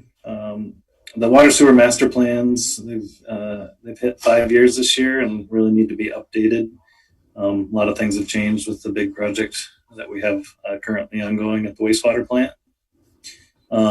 We have to maintain compliance with our long-term control plan, which is our plan to essentially eliminate combined sewer overflows. There's some regulatory requirements associated with that. Meeting net zero targets for fleet and equipment, obviously with the reduced budget for equipment purchases, it's going to be difficult to upgrade our fleet to meet those goals. Also related to delayed equipment purchases is the more potential equipment breakdowns. Because we're not replacing the equipment on our prescribed schedule, we're likely going to have to spend more money on repairs. Funding for survey in order to develop shovel-ready projects. We talked a little bit with the legislators about potential stimulus money. We have a couple small projects that we could get ready pretty quickly, but the one that comes to mind is East State Street as kind of our next really big reconstruction projects, and that's a fairly big undertaking just to do the survey work and design. And right now we don't have the funding available for that. The changes in the CIP fund related to paving funding also will affect the water sewer master plans. And that's because when we try to do projects like East State Street, we try to couple the infrastructure, the utility work with the CIP money for paving. So just having that reduced CIP levels is going to make it more difficult to meet the master plan goals. And then the last one is COVID related operational changes. We're really having, restrictions on, how many people we have in the work zone and the safety equipment, wearing masks, things like that. Just a lot of planning going on. One thing I'm looking at is how we separate our staff at the treatment plants. Just a high risk area for losing our staff in that particular area, and potentially all at the same time, and not having anyone available to run the plant. So just a lot of planning ahead, getting as we're entering this next wave. We're really trying to stay ahead of potential issues associated with that. And then, supporting new parklets to try to support the businesses downtown, new interops needs, and, assisting the school with street closures so that they can comply with their safety guidelines.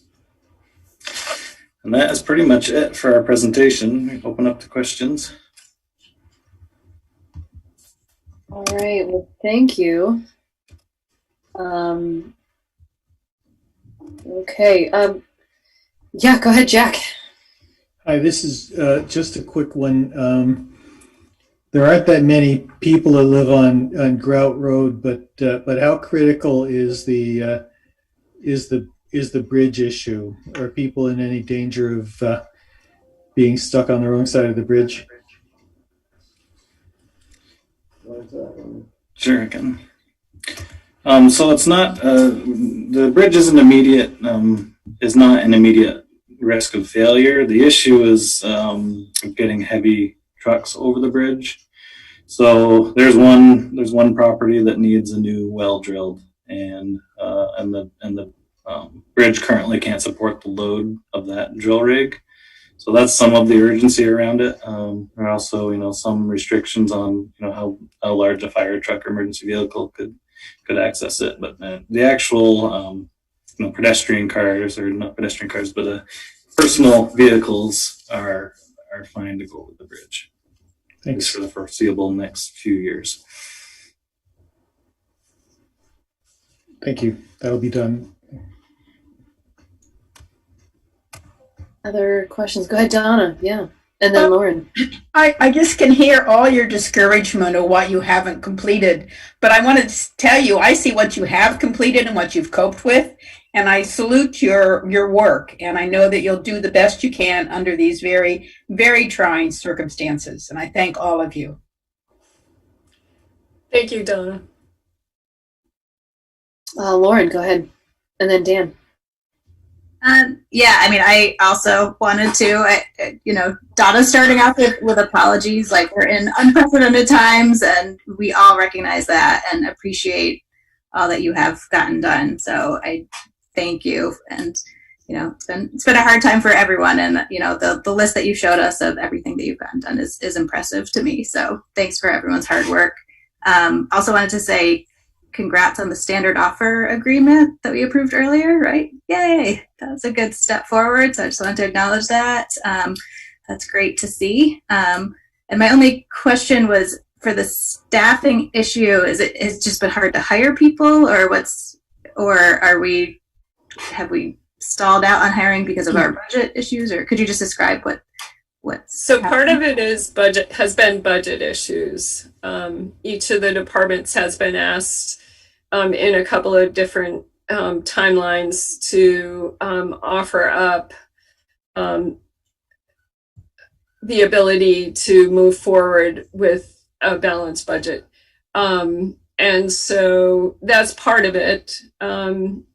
Zach, Kurt, you want to add anything to that? Yeah, I mean, some of it was the fact that it was just kind of bad luck on our part. We had a lot of vacancies when COVID hit, and it just caused a lot of stress on, we had a hiring freeze very early on, and we had vacant positions open when that happened. And some of that is somewhat related to the inability to find good quality candidates. We do need to look at our union contract, and we were up for to revisit that and to update that, but we're having a little bit of a hard time bringing new employees in. So when we are making offers to people, they're sometimes backing out at the last minute because they decided that they want to stay with their current job, or they have got a better offer. So we actually lost 3 individuals that were all but ready to come here and had already signed a commitment letter and then backed out at the last minute. And then this happened. So that's just some of the difficulties we've had. We lost an engineer because he wanted to go have other life experiences. No fault to him, but it just kind of been, some of it just was bad timing. And then the other part of it is just having a hard time being able to fill some of these positions. Well, I just want to add my 2 cents here that I am so grateful for the work that you all do, and want to recognize that you've done a lot with a little, and I think that shows through this as well. I know there are folks have things I want to say. Did I see it? I know I saw a hand from Dan and then Connor. Yeah, go ahead. Yeah, and then Jay. So when you talk about the goals for each year, the approximate goal and target for each of these categories, like resurfacing or leveling 2 miles of road, is that a function of both staff and budget? Such that if you were fully staffed, would you have been able to have done more paving this year, or was it because the budget numbers were held back? So in terms of paving, that is directly related to the budget being held back. That is something that we contract out, that service.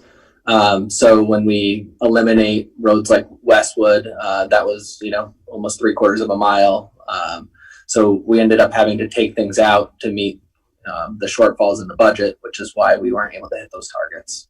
Right. And so if a budget shortfall is coming in the upcoming year, it just means, again, further delays in that. And the only way to sort of get either caught up or back on track would be to expand the budget to allow for that missing pieces. Yes. But and let me ask that question then about catching up with some of these goals and plans, some of these larger goals and plans.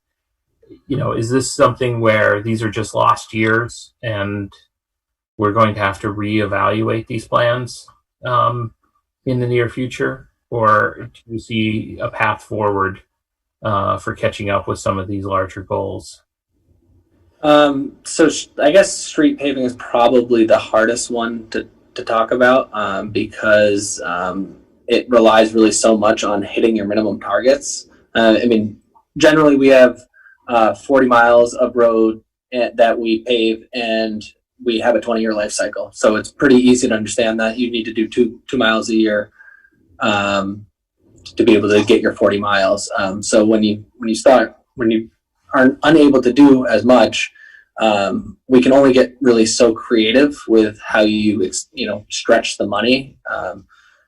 Coming Street this year, we were going to convert to gravel in an effort to kind of improve the road.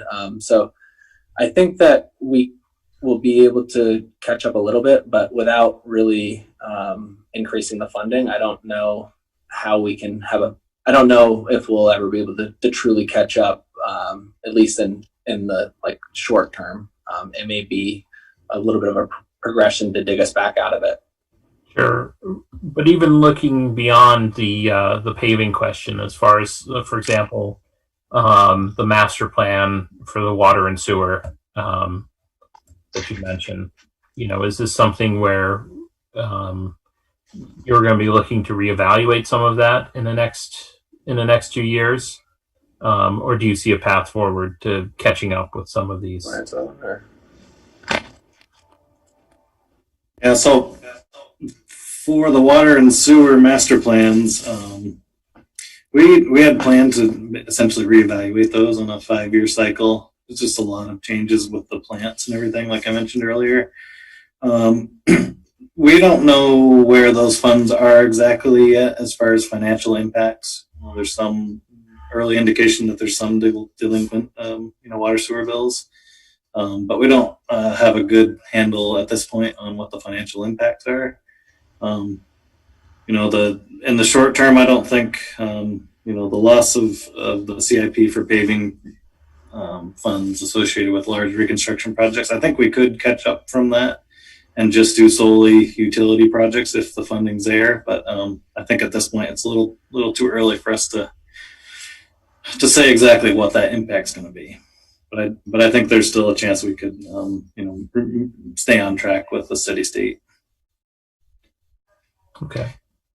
Thanks. Yeah. Yeah. Thank you, Connor. Yeah. No, I think I just wanted to echo the thanks of everybody else. It's actually pretty exceptional when you see this report. We've deferred $500,000. You're down 6 staff. We've asked you to reduce overtime. Sometimes I think if we just push pause this whole last year, we're doing okay. So to see the progress that's been made, I think is pretty remarkable. And just hope you're honest with us going forward about what you can and you can't do, I think. But this is great. And the other thing, it's not insignificant, this parking change that we've gone through the last few days. And to see the emails of, constituents who feel like they've been heard on what might be a minor change, but it is a very major thing for them. Really appreciate that, guys. I think you've all had a really good way about you as you interact with people in the city there. But let us know the limitations, and we'll probably have to reconcile the overtime and sort of staff shortage as we get into the budget there. But thanks so much. Yeah, I just want to add too, they have done a great job. And, when you add up everything, water, sewer, all of it, DPW really is about 50% of all the money we spend. Half of everything the city does comes from them. And so, of course, what that means is when you have big financial problems, they get the biggest hits, in part because some of their projects are the biggest dollars. And, we actually have our budget Congress tomorrow, but I suspect there'll be more of the same, at least for one more year. Someone asked, is this just two lost years? In some regards, that's kind of the way it is, at least in terms of major projects. I think what staff end after we get through this year needs to think about is, as we come out of this, is there a way to, bundle a bunch of projects and maybe do a 5-year bond or something to play some catch up for the lost years and still try to stay within our annual funding, but, front load some projects. But, we've got time to think about that. But, none of us saw this coming, and it's, some of the water and sewer things they do is with their own people. And if they're short people and people can't work in close proximity, and so hats off. DPW has just been fabulous and very responsive to people, and so yeah, tough time right now for them. Yeah, I agree. So grateful. I just have a couple of follow-up questions for you. I see that Taylor Street is in the completed category. I know it's upon occasion over the summer, they would do work and then sort of fill it back in. But so Taylor Street is done now. Yeah, with the exception of the lighting posts still need to go up. So okay. The bases are in, they're ready. I think we're just waiting on the electrical contractor to get in here. And there was a really long lead time in the actual fixture that they had a problem securing. And again, it goes back to COVID related issues. The supplier couldn't get the light that they needed that was spec'd. So there was some lengthy issues, but I'd have to ask Corey about when they're going to be here, but I think it's fairly shortly.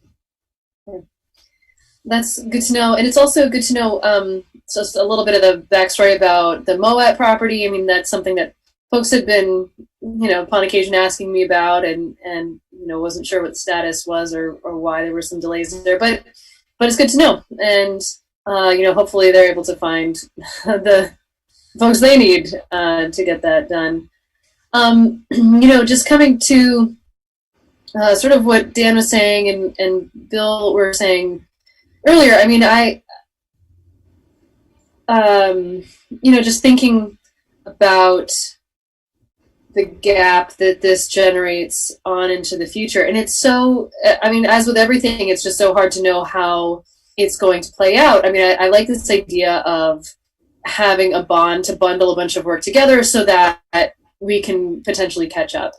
But I could also see us, at one point, while I was still on council, we were we were quite far behind on fully funding our infrastructure needs, and those were, I mean, they were not good times for everyone, but relatively speaking, they were better times.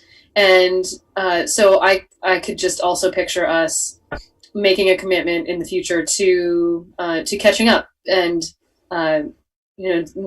acknowledging that, like, if we're going to stay on top of this so that our roads don't fall into such disrepair that they're even more expensive to get back up to speed, that's an investment worth making. Anyway, that's going to be a conversation for a future council, I think. Especially as we come to understand, like, what's normal for our income and expenditures moving forward, because nothing is normal yet. But regardless, so grateful for all of the work that you all are doing, and this continues to be hard conversations about the budget stuff, but we are so grateful for all the work that you've done. So thank you. Cool. Any other further comments? Oh yes, Jay. Oh, I'm so sorry. Yes, Jay. It's all right, and I won't be redundant, because I too am thankful for all the work, but I just think it's important also to acknowledge that the report you guys you all have just presented are some of the more macro goals and projects that you're looking at as a city, but I just think it's really important to acknowledge all the kind of the micro and the small issues that you deal with on a daily basis, whether it's an emergency water main break, it's 10 inches of snow in the first week of November, it's issues that come up for individual households that you're still dealing with on a daily basis, and doing your best to communicate with folks who live in the city and stay on top of it to resolve issues as quickly as possible. I just think that that's important to acknowledge too, that those things never stop, regardless of where the budget's at and how many feet you've paved or cracks you filled or et cetera. So I just wanted to thank you all again for staying on top of that and your diligence with those things. Thanks again. Yeah, agree. Mayor Steve Whitaker, when you get a minute, I'd like to comment on this topic. I think now would be a good time. Go ahead, Stephen. So, again, with respect and admiration for the effort and the teamwork that goes into this, I think this is a budget category which has been shorted in prior years for many years running, even possibly decades. And I think we're foolish to not find the money somewhere to get the survey and have shovel-ready projects when federal stimulus money starts to flow. We should be doing that survey now on numerous projects. But to say that we're maintaining steady state, that's a slow slide backward. I mean, you've been hearing from me for years over these crosswalks, the paving that was done improperly last time, the puddling in the crosswalks, which freezes, and we haven't fixed that year after year after year.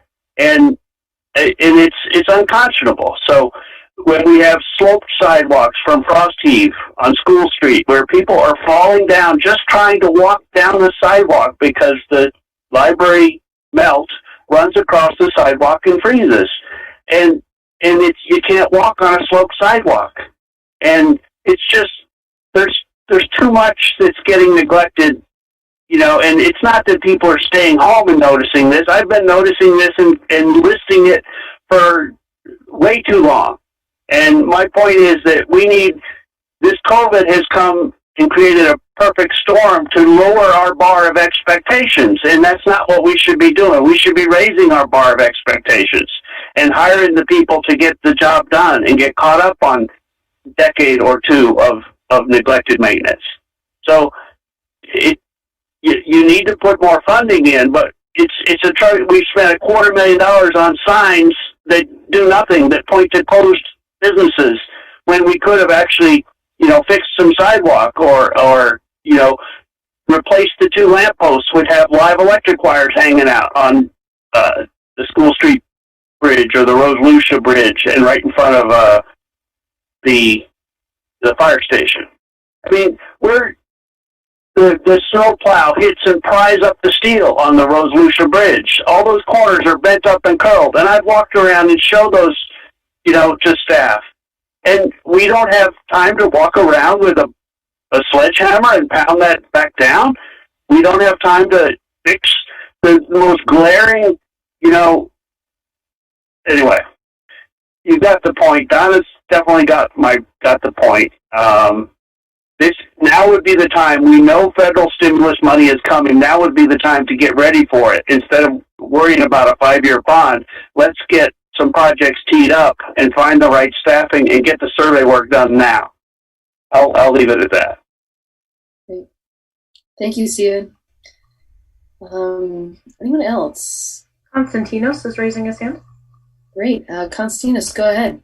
Yeah, I'd just like to thank Donna and Zach and Kurt for their presentation. It was really informative, and the rest of the DPW staff for all the work that they've been doing this year, especially given all these circumstances, the budget cuts, the furloughs, everything else. I think DPW is really the heroes of the city, keeping everything moving. I mean, getting the roads clean at 4 a.m. this morning from the snow and all the other jobs that you're going to be doing this winter season, and the water main breaks are happening, and I think it's great, all the work that DPW does. But I'd just like to echo what the mayor and Zach had alluded to, and what Stephen had just said about this deferred maintenance being an issue that, if we do go through this austerity measures going forward and DPW does get cut, it might actually be more expensive to cut now and then fix later. So I would hope that during your budget deliberations going forward that I'd hope that you try and fully fund DPW as much as possible given the circumstances. And to me, and again, I'm speaking as myself now, not as a member of MTaker. I think any dollar that goes to DPW is a dollar well spent towards the welfare of our community. And I hope that, you take that to heart when you're putting your budget together. Thank you. Great. Any other thoughts on this? Okay. All right. So we are going to move on. Now, I had earlier in the meeting said that we would table the Girton park discussion, but and Paige was not able to join us. Obviously, Connor, do you have any further word on that? I think I was texting with her right now. She would be grateful, I think, for another couple of weeks to maybe discuss this and come back with some more concrete stuff. Okay. All right. Committee still, I think. Okay. Well, let's put it early on the agenda for next time. How does that sound? Okay. Unless there's... No, you just have a lot next meeting. Oh. We're supposed to be presenting the budget. GMT is coming to talk about microtransit. We were going to hear from Capital Fire Mutual Aid about their dispatch and communications infrastructure. And then I think those are the 3 big things. And Mike was going to do an update on the housing initiatives goal. I mean, we could probably push that to the 9th and do Curtin Park on the 12th, or do Curtin Park on the 9th. The 9th is all budget. We don't have anything else. Okay. So maybe the mayor and I can talk about scheduling. Okay. Which meeting would be best for me. We'll figure that out. I do think just is a reality check, though, and I'm saying this without having talked to our DPW folks or parks folks or anything. We could be reaching a point in time where moving that structure, it won't be happening until spring. So that's just one of the consequences of if we were to move it. If the desire was to move it, and we chose to do so. Depending on the weather and conditions and where it's going, that could be an issue. I had wondered whether or not that was already the case. Depending on what we do with it, I don't know that it is, but it could be soon. I say that without having talked to our folks that actually know what they're talking about. So, yeah. So really disregard what I just said. Yeah. Okay. Donna, go ahead. I'm glad you brought that up because that was one of my questions. All we need is a real snow, melt, freeze, and you can't move it. So I'm glad you're thinking about that. But I also feel like we have an issue now that we're not really dealing with. And trying to word this well, I think of having two sons. They're now in their 50s, so they lived through it. But you have two very clear, different demands for that shared use path. And some of the people using it feel very much harassed and intimidated by people who are using that particular shelter. And I want to balance both needs. So how do we do that? I mean, how is the police or social worker we now have in place someone to help us negotiate behavior so that people can both have their rights totally protected, but we both need to be respectful while we protect one another's rights. So I'm really looking for some action now to move in that direction, whether or not that particular structure stays in place. So I'd like to have, whether it's a conversation now or asking the police and DPW and all to talk among themselves, how to keep it clean and how to keep behavior friendly on everybody's side. Does that make sense at all? So I'll just weigh in without, I mean, we will certainly be happy to have that conversation. I think asking city staff from any department to keep a certain behavior at a certain location at a certain standard at all times is unrealistic. I don't think we can't be there all the time. So I think one of the things in the look at at an alternative location, if that's what you wanted to do, we try to consider how do we put this in a place that still meets the needs of the people that want to congregate there, but it is also still accessible to the public since it was meant to be a public amenity, and I mean all members of the public, and potentially have it relate to the bike path, although not necessarily. And I think from my perspective, I'll speak solely for myself at this point. This particular location on that corner with fences on either side and then the bridge just creates a cornered-in situation. Now, not everyone has to agree with that. That's fine. But I do think, having it somewhere central in the community where people who are using it can still easily get to it is important. But I think, Donna, you're right. It's creating a conflict between two public facilities that were intended for different uses that are in conflict with one another. Well, but it's back to the same conflict you were having with people on the sidewalks on State Street when they were in front of stores, but not in front of storeways. It's like how to share that space. And I feel like we've got so tied up into moving the structure that we're missing the more significant conversation that I was hoping the social worker, the peer support counselor was going to help us and our neighbors learn how to talk to one another and share this space. And I'm not expecting the police or anyone else to be there every time, but somehow to have us have some really active group conversations so that we can work on this, whatever happens to this shelter. It's still an issue of shared public space. Absolutely. So I'm feeling a little torn at this point. I know we said we would push this off to another day, though I guess it is 9:40, and I'm not sure that we would be able to wrap this up by 10 exactly. But how do others feel about having a discussion about this presently? Dan, go ahead.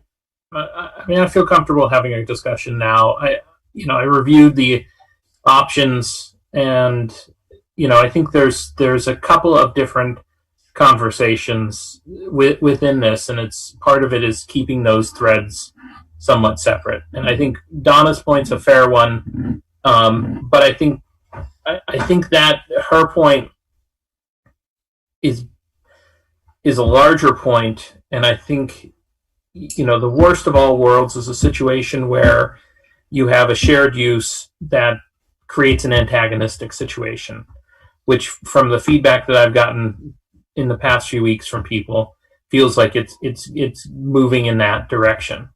One of the things I was really impressed about in looking at different options about where to put this that preserved the essential uses, and I think that I felt last time we discussed this, it was really about how do we preserve the essential use of the bike path, and this use and this need that has sort of sua sponte kind of arisen around this shelter where it is, and one of the options would be to move the shelter to where in front of City Hall where the sort of plexiglass bus shelter is.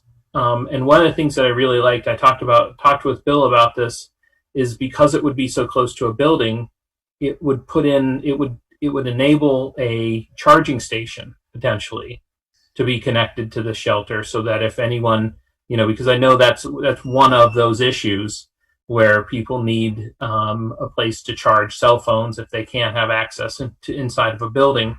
And so if this shelter had that, in some ways that feels like it resolves a number of these issues. One is it stops making the use that's emerged for the shelter and the use for the bike path stop being antagonistic to each other. Secondly, it preserves that use of the shelter, but in a similar downtown centralized location. And fourth, it augments that use. It allows for something that doesn't exist right now. And so, that to me, finding a solution like that, I mean, that's just sort of a gift when you can make something like that work like that, because then I think you can also address what Donna's talking about and some of those larger questions, because you've backed the two uses off, and then it becomes much easier to talk about, what these uses look like, how people relate to each other, and some of these problems,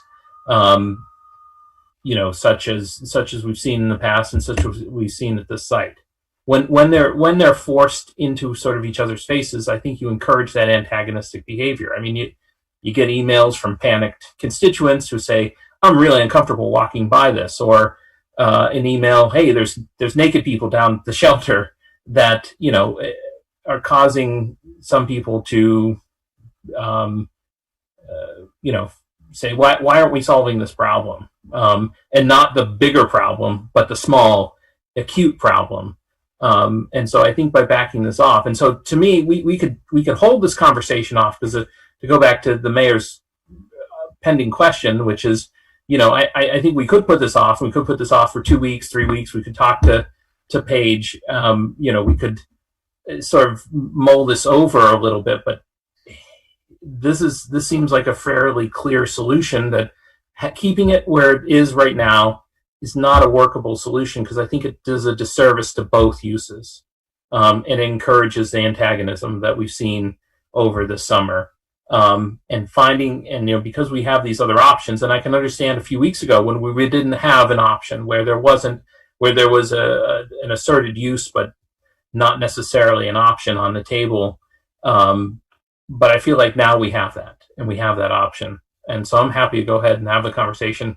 Hell, I'm happy to vote for it right now. Jack, go ahead. One of the concerns I have is that I suspect that there are people who were watching the meeting earlier who heard the mayor say, "Yeah, let's table it, let's push it off to another meeting." And I actually while the meeting's been going on, talked to a couple of people who are interested, and they said, so is it not happening tonight? And I said, yeah, it looks like it's not happening tonight. And I think we're depriving ourselves of the public input that we were hoping to get. Whether the location in front of City Hall is a good option or not, I think that's certainly something that is a good part of the conversation, although I don't think it's realistic to say that people who are uncomfortable walking past this structure with people congregating on the shared use path are going to be any more comfortable walking past it when that site of congregation is right in front of City Hall. So I don't think it's an easy discussion. So I am certainly kicking myself for just like straight up canceling it earlier. I apologize. Probably should not have just jumped to that. But I think you're right that we probably do need to make this decision with, if there are people that want to weigh in, we need to hear from them. And I also have faith that, there might be some warm days left, or warm enough days left that it possibly could still be moved, even if we take it up later. But Lauren, go ahead.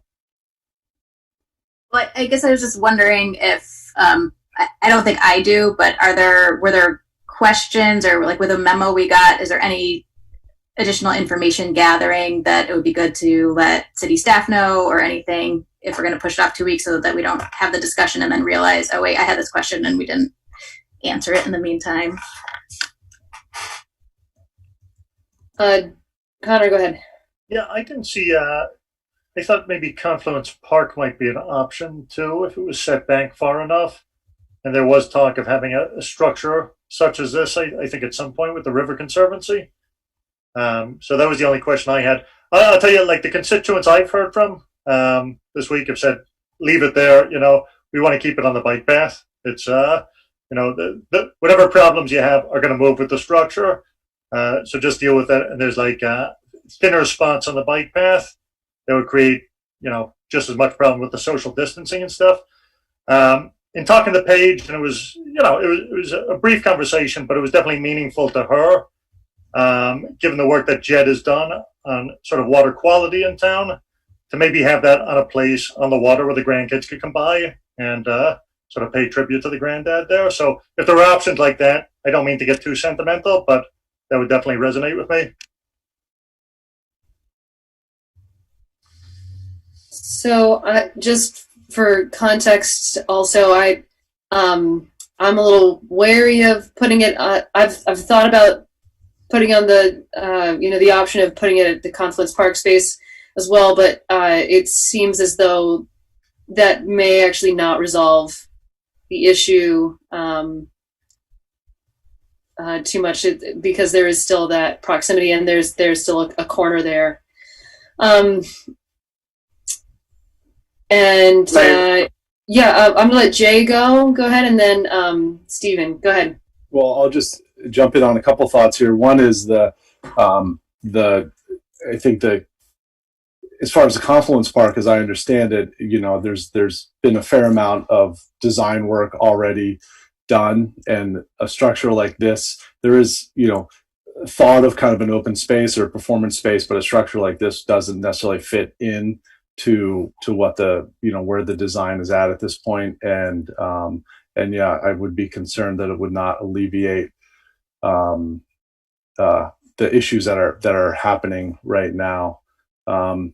Beyond that, another thought would be to I guess I don't want to necessarily introduce another potential location, because I think we've got to sort of decide if we're at a place where we can talk about moving it, or I guess my primary concern is, as Dan said, that there's a real conflict happening of use conflict happening where it's at now. So are we in a place where we could say we can move it to resolve that conflict because where it is now isn't working?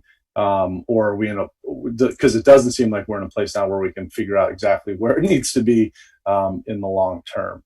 So those are just a couple thoughts. So, yes, Cameron. I just also wanted to acknowledge that while I do think that the homelessness task force did talk about this, y'all asked them to, and they did have a pretty long conversation about this. And so I just wanted to sort of check in on if you're going to be talking later, how you would like to receive that information. They did not have a cohesive statement, and they were also, they wanted me to share their thoughts. And also they really were torn voting wise over whether or not to ask you for more time to consider your ask. So I just wanted to let you know that. I could also write it in a memo if that helps. That's interesting. That's good to know. Stephen, you wanted to say something. Go ahead. Yeah, I think the inconvenience or the anxiety that other bike path users feel is minuscule in compared to the feeling of the people who utilize that space as their only place where they can have a little shelter from the rain or from the wind, who don't have shelter otherwise. That's located within proximity to where they could go and crap on the riverbank or pee in the bushes. That will not exist at City Hall. It's clear that public drinking, open container violations happen there, but that will not be as easily, City Hall. There's a privacy dimension of the human needs that are not being met that are coming home to roost here. The toilet facilities, the privacy, the respect, the dignity, et cetera. And it will not be solved by just taking it away from them. Morgan had comments in the homelessness task force this morning. It's like it's not in my backyard was the NIMBY acronym, and he characterized it as nope, not on planet Earth. We don't want these people near us, and I think he's voicing something that you need to hear, that this problem will not be solved by taking away the only safe structure they have to use right now. True, they wouldn't have to pee in the pocket park if there was a bathroom, if they could go and use the transit center bathrooms, but no, we just gave away that option. So the task force ran out of time. Several key members, Will Eberly and Ked Russell, needed to leave today. The discussion could have easily gone on another hour even. So, but ironically, a vote to ask for more time failed because of politics. So I just think you're not going to be able to solve this problem. You can take something away. You can move it somewhere else. You can move it somewhere better or worse for the population it serves. But you know that Casey and others have slept there. You won't be able to sleep next to the Walgreens driveway, Anyway, it's a very complex issue, and if we do handle it right, we will make huge progress on not long neglected issues of responsibility and dignity and human rights that exist in our community. Thank you. Thank you. Paige, yes, welcome. Hi. Hi. Sorry to jump in late. I was told earlier that you were going to table this until next week, so I was going to bed, and I got a note from John Odom saying, you better. Yeah, we were, and then we were like, well, should we table it, and then of course that just became discussion. But go ahead, Paige. Well, I've talked with both you. I talked with Connor this afternoon. I appreciate your getting in touch with me. And I honestly think that this is a way bigger problem than just the Girton Park. that moving the shelter is not going to solve the problem. And it does, as Stephen said, it takes away, right now, everything is closed to those people. City Hall is closed, the churches are closed, the transit center is closed, everything is closed that they could normally go to. And that's a place with shelter. Granted, it's not convenient for the rest of us, but I think taking it away does a disservice to the community. The other thing is, that structure and the flowers and whatever, when they're kept up, beautifies a particularly ugly spot on the bike path. So I think you really need to think I don't know where you're at right now. If you're going to move it to City Hall, I'm going to protest violently. I think that's really unproductive, totally unproductive move. Maybe I misunderstood. I just got here. So anyway, I talked with my son tonight, actually, for a while, and I had, as I mentioned to Ann, I had a couple of suggestions, and I wouldn't do it now. I would do it after COVID is done and maybe people have places to go, or after we have a discussion about what else we can possibly provide for people who don't want to live in houses. But one of the places was the future Confluence Park. I think that might produce the same problem because it's not very far away, and it's also difficult to access to clean and empty the trash, and I don't know that there's water available there. The other possibility is along Old Country Club Road, there's a little parking lot, there's a fishing spot. That's a long stretch of bike path without any shelter from the sun or the rain or whatever. It's a really nice area. It's far enough so that some of the local people might not go all the way, some of the homeless might not go all the way out there. You could set up a little solar pump with water from the river to water flowers and beautify it and make it a really nice spot out there.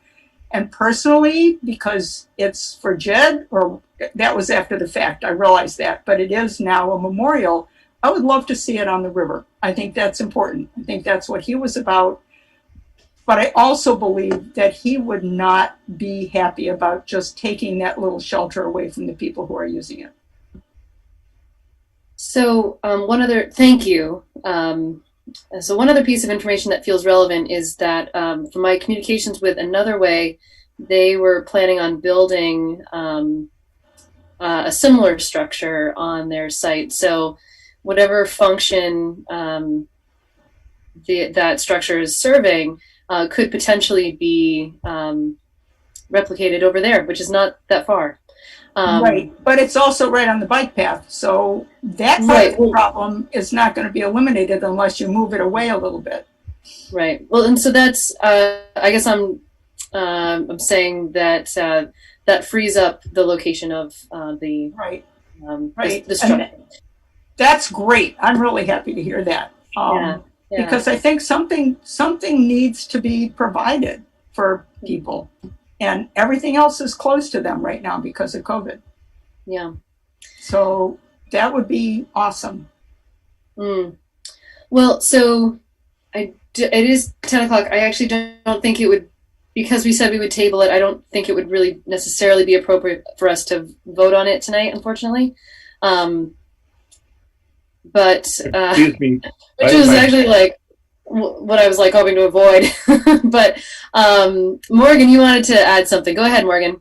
Yes. Thank you, Mayor. I appreciate it. First off, I just want to thank Stephen for his comments and quoting me accurately and from today. And I also want to thank Paige for getting on and chiming in. I appreciate your comments. Thank you. Yeah, I'm quite concerned about, this had been tabled and now the discussion has been backdoored, which, it's up to the council's discretion. I know. That's why I've been watching you on YouTube. I know how these things can happen. So I've alerted all kinds of people about this. I had let them know earlier that it got tabled, and I've since alerted them that, well, guess what? They're discussing it now. And, you know, it disturbs me, you know, that it's being raised, even though you might not vote on it, it's being raised and discussed in quite length after a lot of people have, you know, probably turned you off and gone and done other things and not paying attention. And, you know, it's like if you're going to have a discussion, forget a vote. If you're going to have a discussion on it, you know, have it when, you know, people are going to pay attention like they were earlier because they thought it was on the agenda, you know, and this is not all right, you know, and I was upset about this whole thing anyway before. And now, you know, I'll probably be up half the night. You know, this is not okay. And, you know, have an honest discussion. Do it when people are listening, you know, and trying to move this structure, you're kicking the people living homeless that are using it down the road. And, you know, this is not NIMBY, not in my backyard. It's nope, not on planet Earth. And, you know, it's not all right. You know, people living homeless, they're just as important as anybody else. And, you know, their needs are great, you know, and we should be discussing what the root situation is, you know, what the root problem, what the root need is. And that's, we need housing. You know, let's do something real and meaningful. You know, quit kicking this down the road. You know, quit trying to get rid of these people, because that's what you're doing, you know. And, hey, you have the right to discuss it, but let's do it in the open, you know. Yeah. Thank you. Yeah, thank you, Morgan. I appreciate that, and I think it is. I agree, and I think it's important that that we hear from everybody. And so we're gonna wait at least until the next meeting to make any final decisions. But you know, yeah, I appreciate that. In any case, all right.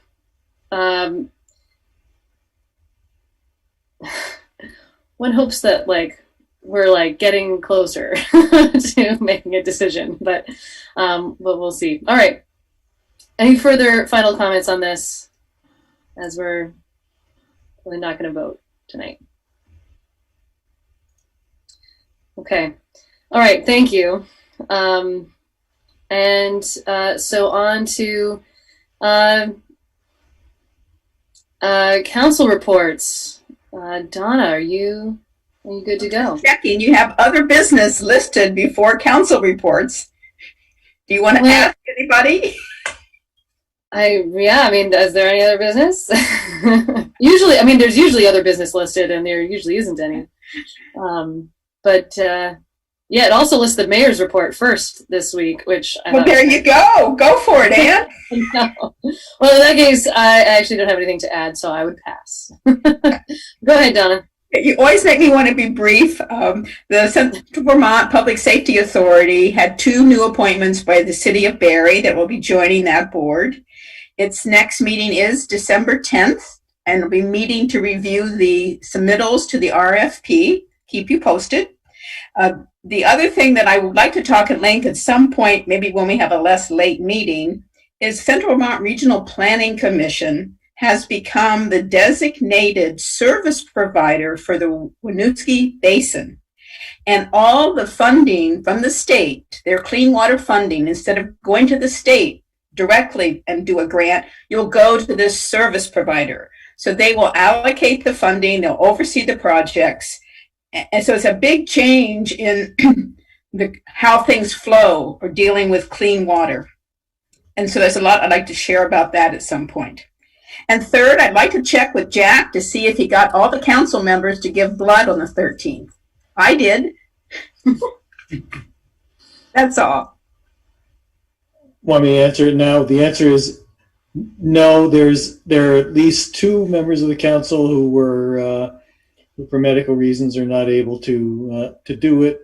I tried it with my office too, and I got some response, but not everybody. But I've been giving blood for almost 50 years. I'm going to keep doing it, and I think the rest of us who do will continue to do it when we can. I'm glad you nudged us all. Thanks. Connor. No, I think I'm good. Just a very happy Thanksgiving to everybody next week. I saw a meme today, which I thought was kind of smart. It's a Zoom Thanksgiving with your family is preferable to an ICU Christmas there. So just hope everybody is really smart, Good news on the vaccine, right? So let's all just hang in there. Thanks so much. Thanks. Jay. Yeah, Paul. Echo Connor's thought around making sure we're safe, making smart choices around Thanksgiving. Make sure everybody, if you're down near Shaw's, the new downtown Montpelier sign went in today. If you've seen it, it's pretty striking. And I think it kind of, I could say this at every meeting, but it goes without saying. A thank you to our school district, the administrators, teachers, and staff for everything they're doing. The fact that we're able to, even with everything that's happening, our kids are still in school and having real positive experiences. I just think that's been a Herculean effort. So I just wanted to acknowledge that once again. Thanks. Thank you. Dan. Picking up on Jay's comment, I don't know if everyone's having good experiences. My 11-year-old has some grievances, but those may have more to do with long division than anything else. First, I want to take a moment in the report to pay tribute to one of the volunteers that keep Montpelier going, who passed away last week, Mary Nielsen, who some of you may or may not know, who was chair of the Greenmount Cemetery Commission for a number of years and active member in the Montpelier community, passed away. When I was a cemetery commissioner, she was chair, and it was just an absolute pleasure to work with her each and every meeting. A really wonderful, friendly, caring, giving person. She and Corky were great to spend time and talk with. And it's people like Mary who make Montpelier a wonderful place to live, and who, show that service is not a drudge or a burden or something that we have to just do as our duty. It's a joy and a pleasure. And she brought that to her work here. And so, I think we're a smaller city as a result of her passing. And I just wanted to recognize her. The other thing is that I would encourage everyone who has any funds available to make sure that you spend them downtown at our businesses, to make sure that they do go into the black between now and the end of the year. More that you can spend locally, the more that stays locally. Well, one thing I have done work on some economic impacts of local studies, of local spending. And when you spend money in the community, it's not like spending $1. It's like spending up to $6, because that dollar bounces around the local community and has impacts well beyond that single purchase of a whoopee cushion at Woodbury Mountain Toys. It spends and allows other people to keep their standard of living, keep their business, keep their independence, and keep living in this wonderful community. So I think those are the two notes that I'll add. So thanks. Thank you. Jack. I guess I'll have to keep an eye open for the whoopee cushions. I didn't realize they had them there. As much time as I've spent there. I'll pass. Lauren. Yeah, just wanted to let you all know the Police Review Committee met last night, so we're getting up and running and organized. So great to get that group together, and we're mostly focused in the short term on the membership. So hopefully we'll be getting back to you all soon with that. And I just wanted to raise, I know there were some emails going around about the homeless shelter and issues, so I don't know if that needs to be on the next city agenda or what we're doing. Sounds like some problematic issues going on with the shelter and capacity. So just wanted to put that on our list to look into. Wanted to confess I was one of the people that did not give blood, but it's a moment to say thank you to many of the city staff who, when I passed out when I gave blood in October, and Bill kindly gave me a ride home because I didn't react well to my recent one. So thank you to the city staff who took good care of me in that. I doubted you. Your secret was safe with me. But appreciate everybody who did give blood, and good old Mary Mello was there. She was like, I volunteer now, standing at the desk instead. I was like, that makes better sense for me. But stay safe, everyone. Follow the rules that our state's putting out. They're there for a reason, and happy Thanksgiving. Great, thank you. John. I'm here. Sorry, I always pressed the wrong button. I would just mention a couple things. One of them is very short, and one of them I'll keep very short. Just that I am still away. Been away for a bit, and it's sort of turned into an actual quarantine, and I need to wait for test results because I may have had exposure. So blah blah blah blah. But then I should be back. If I'm lucky, I'll be back Friday, but I'll probably be back Monday. And Crystal has been out this week too. She fell ill, which means the 2-person operation is now a 0-person operation. So I know there are some frustrated people out there that neither of us are available, but it was just not foreseeable, unfortunately. Another thing I just want to sort of put in people's minds, already looking ahead to the town meeting day election, if the expectation is now out there that especially during COVID, that all our elections are going to be vote by mail. The money that facilitated this from the Secretary of State is apparently not available for municipal elections. There has to be something statewide or federal on it. So I have so far failed, and I'm about to give up on trying to find grants elsewhere. So I got a recent grant to buy all the plexiglass and stuff we used in the last election. So there may be more grants out there to allow us to do it again just on our own. Just, got a sort of a budget out there, see if we can do the all mail thing ourselves, but that's looking unlikely.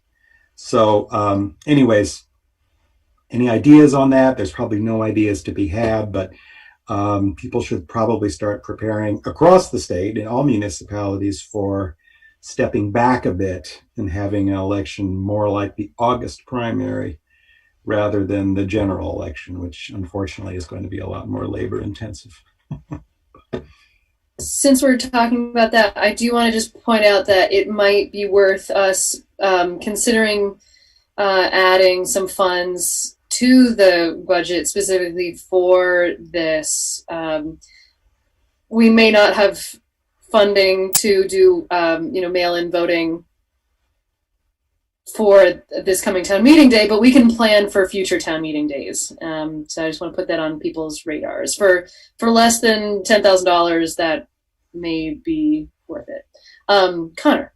Yeah, John, I had a question that came up this past week. If folks want to petition something onto the ballot for town meeting day, is there any alternative to getting physical signatures that, like, maybe they passed in the legislature, just like candidates were given, the opportunity? It's this, I hate to put this in such a holding pattern, but we haven't gotten guidance from the Secretary of State yet on this. We're all a little confused as to where that's going to go and to whether that, before the signature requirements were suspended, which of course made it easy for that huge list of presidential candidates, right? So we don't know what it's going to be then. I've been asked, I was asked about this as far back as nearly 2 months. So I've tried to put out to people who've asked me, there may be ways around it. If you're just running for office, you can always get people. You need 25 signatures, 25 people to download a form all by itself, write it, and put it in the mail. Petitions are more complicated. The only good answer I came up with, and I'm guessing the Secretary of State will cut some slack on this, but given that they haven't yet, given that we don't know, is it may be possible to hold a couple like social distance petition fairs. Maybe we get a big space like the auditorium and set out tables. Everybody's got a petition for anything, and you can come up at a distance with masks on and go and sign what you want. I'm sort of grasping at straws, but that's all I got right now. It's interesting. Jack, go ahead. I have an answer to that. I have also been, like Connor, I've been contacted by a constituent asking about petitioning. And so I contacted the Secretary of State's office, the elections division. This is what I was calling you about today, John. Did they say so to you? Yes, they told me. Well, with regard to petitions for public office, this past fall, they passed a bill before they recessed, removing the signature requirement for petitions for local office. And that was Section 1A2 of S354.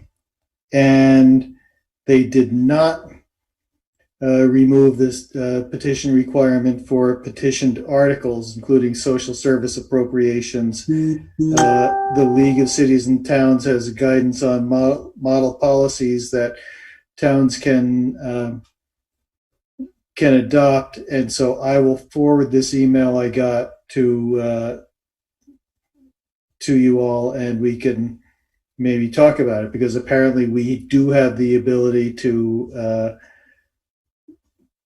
not require a petition to have one of those requests be on the ballot. And I know from my own history that in the early days of the Housing Trust Fund, there were some years where the council agreed at our request to put the appropriation request on the ballot without forcing us to go through the petition process, after we'd gone through a couple of seasons of showing that there was sufficient support to do that. So I'll send that out, and maybe we can have another discussion about it. Well, please send me a copy too, because when I asked him about this very thing, I was met with silence, and at least one other clerk I talked to about it was too. So, sometimes we have a hard time communicating as well as we should with the Secretary of State. I'll get that out probably tonight or tomorrow. Great. All right, Bill. Sure. So while we're on that topic, just talking about petitions, I would note that there are two different thresholds. The city council can always put an item on the ballot, and has done so at request of groups in the past. It was the Housing Trust Fund. I think one of the more common practices in prior years was if somebody had petitioned to be on the ballot, had received approval of the voters, then the council might say, okay, you don't need to petition again, as long as it's for the same amount. One question I think to consider for the council, we don't need to answer it now, but just as we have this conversation going forward, is if we're going to say, okay, it's a bad year to petition, are we just going to take every request to put it on? Because if we're not, then people still have to make whereas if we receive a petition and it's legal, we have to put it on. We don't have the discretion to say, we're not going to put it before the voters. So, if I'm an agency and I want money, am I going to take my chances that the council might say, sorry, we're not putting it on? So on the other hand, if the council says, we'll put it on for all askers, we may get groups that we've never heard from before that want money and suddenly going to get on the ballot. So I think it's an important distinction. So I hope there is some solution. I'll add that I heard the Secretary of State on WDEV the other morning or noon or whatever morning, I guess, talking, and he was talking about potential all-mail ballots for town meeting. So I don't know whether they're trying to come up with funding for this or not, but he was talking about the success of the mail-in ballots now, and they were looking to see if they could replicate it. So it's frustrating that they communicate with you guys better than me, because I that it wouldn't be available and that I should go on and look for my grants. So this was Secretary Condos talking on WDEV to listeners. He wasn't communicating with me. He was talking to anybody who was listening. Well, I heard it too. He talks to anybody who's listening more than he talks to me. Doesn't mean it's going to happen. And it just means we'll be manufacturing those yes votes in the back room to put them on. More to the point, we've got a couple minor things here. The CIP committee, we're hoping to have them meet. I'm trying to remember who it is. It's 3 of you, and I forgot to double check it before, but you know who you are, right? The 3 members of the Capital Improvements Plan Committee. We are hoping we could meet on December 2nd and December 9 before those 2 council meetings, like at 5:15, 5:30, but we'll send out a reminder tomorrow, checking if that makes work. If not, we'd like to have a couple meetings in the next couple weeks to look at what's left of the capital plan. With regard to budget, we are having what we call our budget congress starting tomorrow. So we'll see how that goes. Our goal is to get you a draft budget or proposed budget for December 2nd. So we're about a week early this year. So it'll give us more time to wring our hands. Finally, the city clerk has mentioned a few times, chasing people down to sign things, and also now with the police station being closed, our finance department has looked into electronic signatures, and we think that is going to be possible. So more to come on that, but we will probably be buying at least 3 licenses, 1 for the clerk. John, you don't know this because you weren't here, but for liquor licenses and things, assuming those can be signed electronically. 1 for Serena to use for warrant stuff, and 1 for Kelly for sort of emergency warrants. So there'd be 3 people that would have access, could send out with the list of names, and all you have to do is click your electronic signature. So that would take care of those things. So, and it's secure. There's a whole, so and the licenses aren't very expensive. They're like $20 a month per license. So $120 a year. So $360 a year total for 3 licenses. So, anyway, more to come, details to be determined, but Kelly wanted me to let you know that. Otherwise, happy Thanksgiving also to everyone, and I hope none of you are traveling. Yeah, agreed. Anyway, all right, well, thank you, everybody, and have an excellent evening. Have a good Thanksgiving, and we'll see you later on. So without objection, we'll call this meeting adjourned. Great. See you all later. See you later. Good one, y'all.